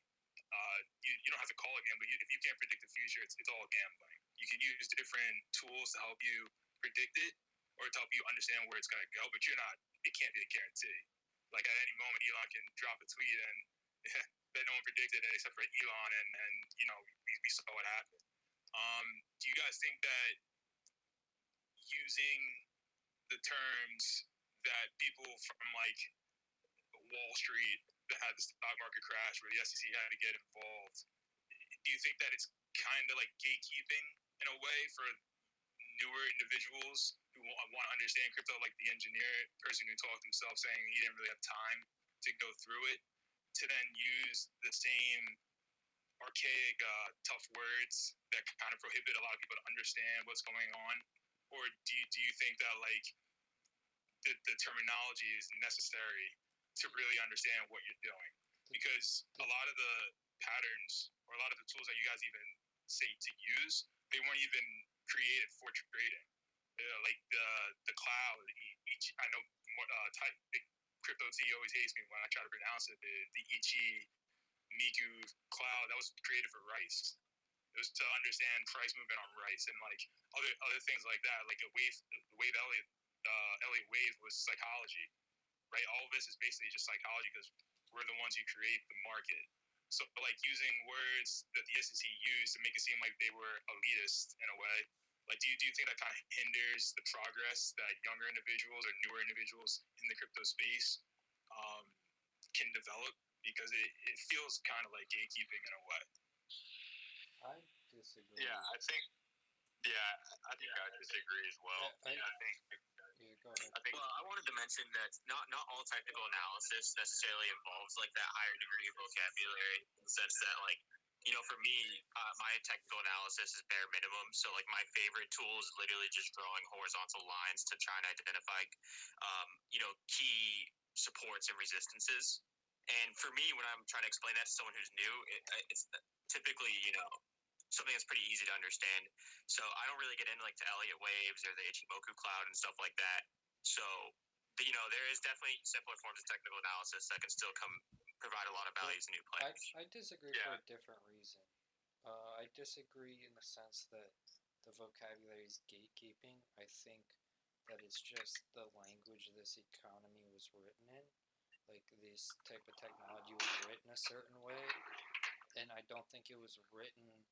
A lot of the technology is like Japanese or Chinese, or it comes from not American descent. So like it is, some of the translation's difficult and stuff, and I think that's why it comes off like it's all fancy words. But I think it's because people are trying to translate languages and figure out their system. And I don't think that just because the vocabulary seems complex, but the definitions behind them aren't. And once you learn the definitions of the main terms that are being thrown around, it all kind of makes sense. And I think it's just kind of like coding or Spanish or whatever. It's not the intention that it's difficult to learn. It's just this is the system that it was built around. And if you want to learn it, you kind of have to learn the language that's spoken. And that's it's jargon, right? Like every profession, every career field has their own particular jargon. So like if you wanted to kind of enter the like medical field, you know, you got to adapt to the field, right? Like you got to adapt to their jargon to understand and communicate within those professionals. Or whether you want to be an accountant, right? Accountants are going to have their own jargon because it's what they do, it's what they know, it's what they're trained in. And so if you have an interest in that particular field, I think it's up to you as an individual to adapt. And the reason why I like really push back on that gatekeeping is like, yeah, there are different terminologies that we use that, you know, on the outside, if you haven't heard it before, it could seem completely foreign. But you know, we host these Twitter Spaces open to the entire community, not just the crypto community, but anyone on Twitter can hop in these spaces and ask the questions like you just asked, right? And so, like, our goal here is just to educate people on these like topics directly, so that they can feel a little bit more engaged with the community and learn some of these jargon words, to, like help them. Yeah, and I appreciate that. I guess it was more so just my thought process on it, just based off of how I know the evolution of trading in America happened. I mean, I've been in finance since I graduated college in 2014, and just the evolution of the CFA Institute, the SEC, everything like that. It's in its own way a form of regulation, and regulation making requirements. You know, there are times where people didn't even have to go to college to start trading, and you know, eventually institutions made it a mandatory thing, or like getting your Series 7 or getting a CFA. And if you didn't get it, then all of a sudden, like, you didn't know what you're talking about. All of you guys on Twitter, I'm assuming that the majority of you don't have a CFA, but you know what you're talking about. So there's the familiarity of just understanding the basic core function of what it is you're trying to achieve. And you know, I understand that there's jargon and everything, but you guys created your own language too, right? Like to the moon, like things like that. And I'm just wondering if making this all new and having it as a new space, like technically, yeah, it's all the same, right? Supply and demand. It's support, resistance, all these. It's the same functionality because human beings are the ones involved with it. So like, do you think he was kind of limiting your like the evolution of what crypto can be and how of an experience for people who don't, you know, like who just aren't really introduced to trading? Like, does it really have to be looked at in such a definitive, defined jargon way when everything else can be fun? I just wanted to here. It's just a thought. It's just a thought, right? Like I'm there's no. It's just, you know, I was asking for your thoughts on it. That's all. It may not be gatekeeping, but I was just, you know, I feel there's like that disconnect too, right? Like, so, like if you really want to know, then go read these books. But like, I will say this. Hold up, I'm sorry to cut you off, but I will say this, right? Can you turn your mic off because I'm getting echo in the background? Thank you. I will say this is that, you know, understand like it's a lot of jargon, and it might be a lot to people at first, but you know, nobody's forced to learn any of this stuff, right? But I will say that it does help to understand some of the jargon and some of these trading terms, and understand, you know, a chart and how to do that, right? If that's not, you know, what you really want to focus on, like I said before, you know, maybe focusing on those higher time frames might be better for that person, right? Because before you get started, I mean, you have to have a financial plan, right? Everybody's plan is going to be different than, you know, somebody else, right? Everybody's financial goals is going to be different, right? And people's time is going to be different. Like the gentleman was saying earlier, right? That's for everybody to determine, right? But at least understanding, you know, some of the jargon and some of the key terms is going to help position yourself. And if, you know, you don't have the time, getting into those weekly breakout levels, right? Those you know, patterns where, you know, it takes, you know, weeks, you know, months, sometimes even years. When you see those breakout patterns, those are huge. You know, you don't even have to understand that much trading. If you see, you know, a weekly breakout, you know, if you see a weekly breakout, you know, that's an easy call. You know, I mean, in my book, you know, usually those patterns, they're a high probability of being a winning trade, right? So you don't need to understand that jargon. But one thing I will say is that I disagree on is that some of this stuff doesn't tie into trading. Like there is a lot of these different tools out there. I've used them personally, and they do help a lot. And it's kind of the other thing too. Like, right, if people believe in these things, they tend to work, right? So even though Japanese candlesticks, it started from rice, and it didn't have any basis to like the crypto market, right? The traders who were trading these patterns, they believe in them. There's also bot trading. There's algos that the market makers, they're running these high frequency trading, and they're running these bots to trade these psychological patterns.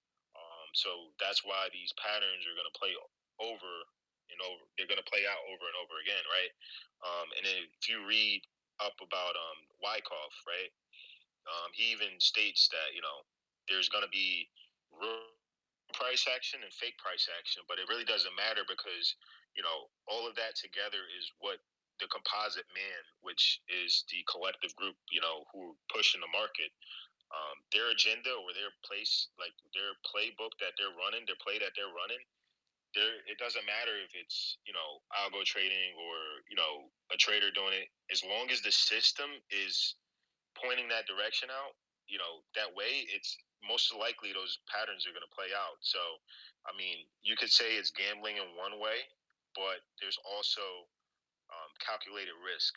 I would say understanding how to trade, you're more likely calculating your risk, especially if you understand how to manage your risk as well. You're going to set yourself up, um, for having good trades and making money. But if you're just going out there and you're just throwing on positions and you have no invalidation points, you have no reason for getting in that trade, then yeah, that's straight gambling. You might as well go down to the casino and throw it all on black or red at that point, because that's not trading. That's all I'll say on that. Yeah, I think the only thing that separates gambling from trading is essentially, like you said, just literally risk management. That is the one thing that I think personally just defines the difference between trading and gambling, is a risk management system. New bro, you had something to say, but your mic's kind of quiet, so people spoke over you. I don't know if you could get any closer to your phone. Or... Y'all hear me? Yeah, you're just pretty quiet. Okay. Go for it. Now that no one's talking, it's better. Go for it. So basically, all I was gonna say is like, I think that there's like a jargon and there's like almost like a barrier of communication, if you will. But like, I want to say like 6 months ago, or like maybe less than 6 months ago, really, I preferred a line chart because I had no idea how the fuck to read a candle chart. And I just kept on seeing so many candle charts get posted and people saying that they could kind of see something happening, but without really any explanation. So it really kind of comes down to what you're exposed to, in a sense, and how curious you are, really. Like, I have to say, like, it's just, honestly, the memes led me down a very, like, interesting path. Almost kind of like hilarious how the memes really kind of led me to stuff like Chainlink, and really kind of led me to stuff like Matic. I honestly saw a meme back in January that made me really look into it. Yeah, and one of your questions, I think, was, does the complex jargon hurt the adoption of trading culture? And I don't think so. I think people who don't go out of their way to learn the jargon are just hurting themselves. I don't think it hurts the space if people don't learn it. Like people are saying, like you can trade without understanding it, but it's really just hindering yourself, not the space. And also, like the amount of money you see on the stock market in crypto, like they don't really need you if you don't understand it. This thing's gonna go on without you. So they're not gonna change how the jargon's written to make more people understand. So unless you go your way to learn it, you're always kind of just going to be a little bit behind. Is how I see it. They're not really going to tend to us. If you want to compete, you're going to have to go out your way to learn what they're talking about. Yeah, one thing. Yeah, I get that, and I mean, I'm not saying that the world should conform to make it easier. I guess I'm just trying to say, like, crypto was introduced, cryptocurrencies and blockchain, everything was introduced as kind of like a canvas that we as people can create our own ways to get a message or to make things efficient. And to the person who was talking before, I think the jargon kind of makes a communication barrier where maybe it's necessary later as you get better with the whole analysis, but to a lot of people, especially on something like a Twitter, like we don't like a lot of things that probably went over a lot of people's head, like in even this conversation. I'm able to understand it just because like I know some of the jargon, but at the same time too, like I also know that a lot of people, it's hard for them to kind of keep up with understanding, to his point, like a candle as opposed to a line chart. What are you saying? Like there's like that communication, and I think it's because maybe people are relying too much on that jargon. And I'm asking, like, is that really necessary at the stage of which the audience of what you're trying to like get to? Is it really necessary to get into that type of jargon at that moment in time? Like, this is all new still. Like, you can do. We can do anything, right? Like, I say yeah, because I've joined spaces where I've talked about bear or bull trends, and people ask me what that is, right? And it's like, on one hand, you understand why they don't understand, because like, what the hell do quote unquote bears and bulls have to do with markets, right? But it's just the way this thing's talked about. So, like you said, you can function without these things, but if you just like the definitions really aren't that complex. Like a bull is just up, a bear is just down, and if you think you can't understand that because you don't know what bears and bulls are, you're just missing out on the general sentiment. Like if you didn't know what bear and bull trend means, and you see a trader say, "I think we're heading in a bearish direction," and you don't know what that means, that doesn't hurt them. That hurts you. I think I actually, if I speak, or I guess that's what I call you. I think I see where you're coming from. I think maybe it was just this episode in particular was a little bit specific, right? It's hard to follow along because we're talking about charting. But generally speaking, I think we do try to do a really good job of like trying to make it understandable for people. So I do think there is some valid statements that he's made on this particular discussion we've had tonight. It would be hard to follow along on some of our discussions if you're not able to like mentally picture what is being discussed if you haven't had that exposure before. Oh, I totally agree with that. Exactly. The only I don't disagree that any of this is confusing, and some of the things spoken about tonight are over my head, and I've been here since 2017. You know what I mean? So I'm not down talking that at all, but I think the sentiment that you don't like the jargon's like out of your league only just hurts you. Is all I was saying. Connor, like, that point wasn't. Jargon, trust me, anyone can. You know what I mean? Like, that point wasn't a counterpoint to you. It was more just kind of like a counterpoint to myself, and just kind of like realizing I just wanted to clarify where he was coming from. Anyone feel bad that they don't understand these things. And people have to realize what Connor said. Like, one thing is most people are not good at trading. You have to do investing, and you have to know what's the difference between trading and investing. And at some point, you can't throw around the word gambling, because some cryptos, especially, the very good fundamentals, they are not gambling if you're going to invest in the long term. You just think about it, like, for example, if I show you the P&L and the fundamentals of like Apple, and you look, oh, that's a good company to invest, you know what I mean? But that's different between you selling in the next week and you holding off, for your retirement. That's something that people have to understand also, you know what I mean? We're talking about like short-term trading, Exactly, and I guess to that point though, take things for granted though. Traders. Hold on, I want to just add this. I was just gonna say I would counter that though. Sorry. Yeah, big crypto. I was gonna say. Yeah. Big crypto. You can go. One at a time. All right. I'm just gonna say this, right? You just threw me off track, right? I forgot what I was gonna say actually now. The delay's a real killer. You think the person's The delay's a real killer. Might be a sign. I was gonna say, I get the other. I get your point of understanding the difference between investing and trading, but to the whole gambling aspect of it, like I said, this is new. So like, because you got to ask yourself, do you believe in this, right? Like you do that, you know this beginning, and so investing for the future maybe is a safer assumption than what you guys are talking about, which is interval time frame trading. So like, for instance, that is more so of you can be a good trader, but you don't know what the future holds, and it's more of the risk of an Elon Musk tweeting, because this isn't a regulated market space. It's 24 hours. Anything could happen.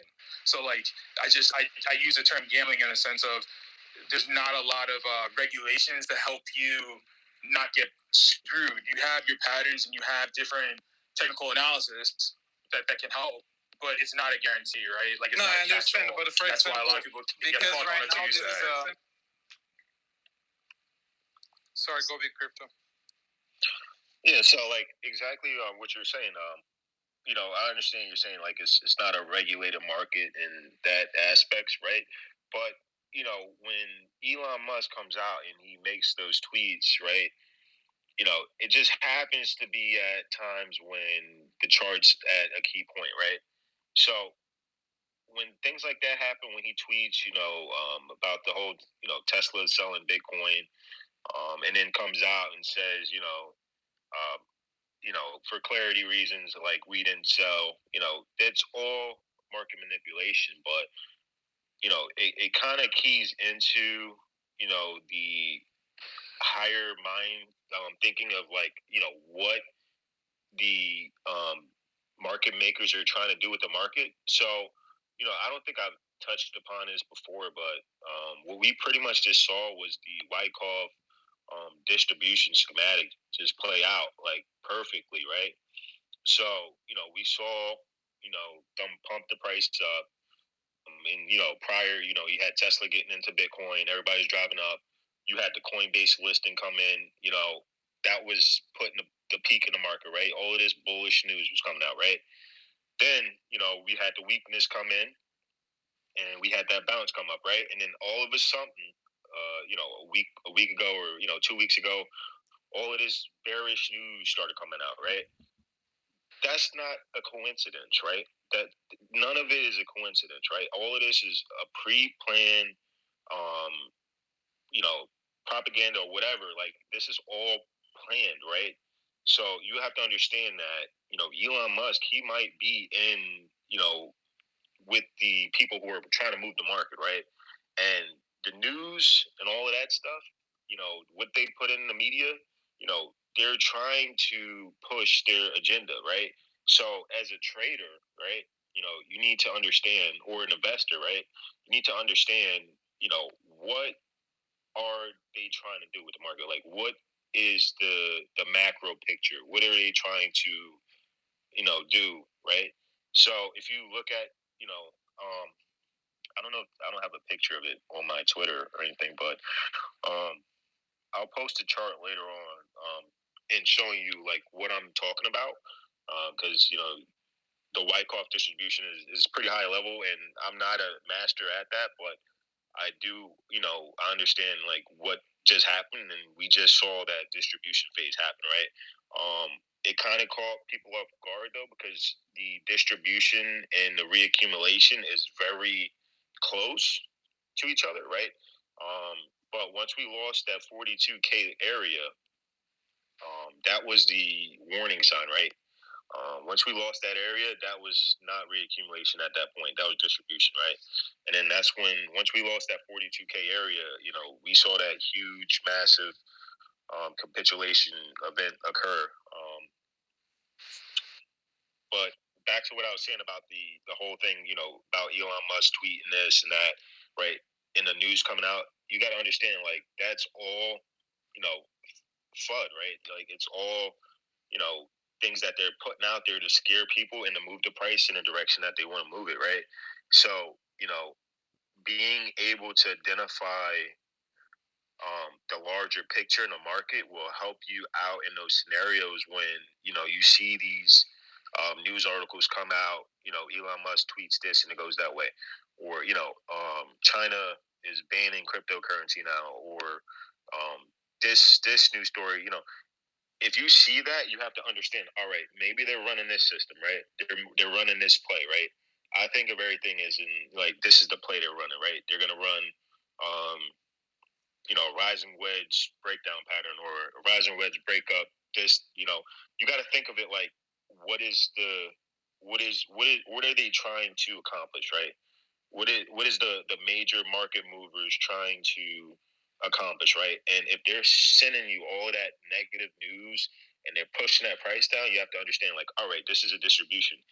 They're driving the price down so that they can reaccumulate those shares, right?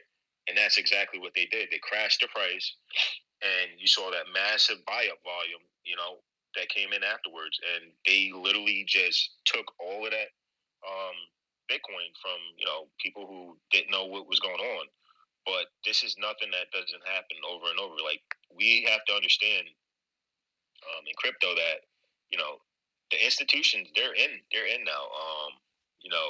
People have been calling, like, they wanted the institutions to come in for so long, but, they just showed us that they're in the market now and they're running their plays, so we have to be, cautious or understand at least, what they're running, because, we're not privy to the information that they have. But we have to understand, like, what they're trying to do. And if you don't understand, at that high level, at least try to, do some research or follow, people who, do understand, that high level of trading or whatever. But if you're investing for a long term, you shouldn't be even looking at these levels this high, unless you're an advanced trader or have some type of knowledge of the market, because Bitcoin was what, under like 4K 3K last year, to be buying it 60K, that's pretty high. You should have been buying way back then, and getting in on those like lifetime buy opportunities. Like, if you, like I said, an easy one is buying those W bottoms, those double bottoms, right? Like, if you're getting in on those breakouts on those weeklies, like, those are like cake moves. Like, you're making money usually most of the time. Like, so definitely, if you're like newer to investing, definitely zoom out, I would say, and focus on like the bigger picture, right? And don't be in a rush to make money, because if you're in a rush to make money, usually you're gonna lose money.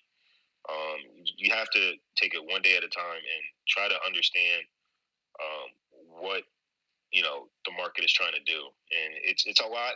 And sometimes as traders, like, we use a lot of jargon, and but at least understanding it is definitely something that will help you. 100%. I love that. I think that's actually a really great way to close this out, guys. Big Crypto T, thank you for coming on, brother. I'm glad the base space was your Thanks for having me. Yes, Twitter thank you. space. This was super informative. We record these. Are you cool with us posting this up on our YouTube channel? Yeah. Hell yeah. So yeah, if you guys missed anything, all the books, all of the PDFs, all of the knowledge that was dropped today, we'll definitely be posting that up online. So don't feel bad if you came in halfway or if you missed something. For everyone new tuning in, we do these Sunday through Thursday, 10 p.m. Eastern, 8 p.m. Mountain Time, every single week, always bringing on new guests. Shout out to all the speakers. We had so many amazing speakers tonight come on and contribute. So really, really appreciate that. A lot of new faces. And Super High Chase, you have anything additional you guys want to add in? I just wanted to say thank you, because I don't know how to trade, so you gave me some insight. So I definitely appreciate that. You're welcome. Yeah. Plus. Back with this base because this week's been brutal, bro. Yeah, let me know when you guys want me to come back on. I didn't get to cover everything that I wanted to, but let me say it real quick. I know we got to wrap up, but before we leave, I wanted to talk a little bit about the fundamentals more. Just some quick keys that I look at, just to give you guys some tips, right? So if you want to check out a project, I like to check out the website first, see if the website's good. I check the Telegram channels. The Telegram channels usually, they got the co-founders in there or people who are involved in a project. They're talking about the new releases that are coming out. Those are definitely some things that you want to look for. If something doesn't have a Telegram channel, it's usually not that good, and that's a flag. You want to see how many exchanges it's traded on. If it's traded on some scammy exchange, you want to stay away from that. And then also there's a website called coinmarketcow.com. They release a lot of the fundamental upcoming events, right? So you want to be looking for test nets, main nets, airdrop events, any of those major fundamental catalysts. You want to draw those up, put those on your board, because having those catalysts down the line is going to drive the price as well. So those are fundamental basics that you want to key in on. And then back to just the regular TA basics: horizontal, diagonal support and resistance, understanding the flips, trend channels, trend patterns, Elliott wave count, Elliott wave extension and retracements, RSI, MACD, and the trend line breakouts. Those are your bread and butter. And the EMA, trading with the EMA strategy, right? So those are the key, and I'll leave it at that. But good luck to everybody who's trying to trade and better their life, because this is definitely a way that can help you. But you need to understand that you have to have some type of risk management system in place, because if you don't, then you're gambling with your money, right? So you need to understand that this is a competitive space, and you have to have some type of plan in place if you really want to be good at this. Don't trade with anything you can't afford to lose, please. 100%. I couldn't agree more. And don't use 100x leverage because you're only giving money to the CZ casino. I just want to say thanks, Speaker. I didn't even speak about that part. Oh, if you want to touch about that, stay away from the leverage, especially if you're new. Don't do it. Don't do it. Because that's really gambling at that point. I have a lot of people who will DM me asking, should I go leverage on this? How much leverage is that? 10x leverage. And the first question I ask is, how much experience do you have? A lot of them are beginners. I'm like, you're going 10x leverage and you don't understand how markets move? You're a 10% drop and you're flushed out. You're liquidated on your position, and you don't it's just crazy people are just in such a rush. These altcoin gains are 30-40%. You don't need that leverage, because altcoins they're leverage already. Stick to spot. Understand, find a system that works for you, and you'll be successful that way. You don't need to leverage up on everything, especially not at this point in the market. 100%. All right, guys, this has been Super Based. Thanks again, Big Crypto T. I mean, you're literally the second person I've ever followed on Twitter, so it's got follow Based. Appreciate that. If you aren't following him, definitely follow him. He posts mad charts all the time. Solid advice, guys. And I think on that note, guys, we'll peace out. Just a reminder, guys, we do not have episodes, right? Friday and Saturday. I know you're all sad, but Connor has been hosting regular stuff, so definitely check out his thing. I'm sure he'll be popping off over the weekend. All right, guys. Peace. Peace out. Peace, everybody. See you, boys and girls.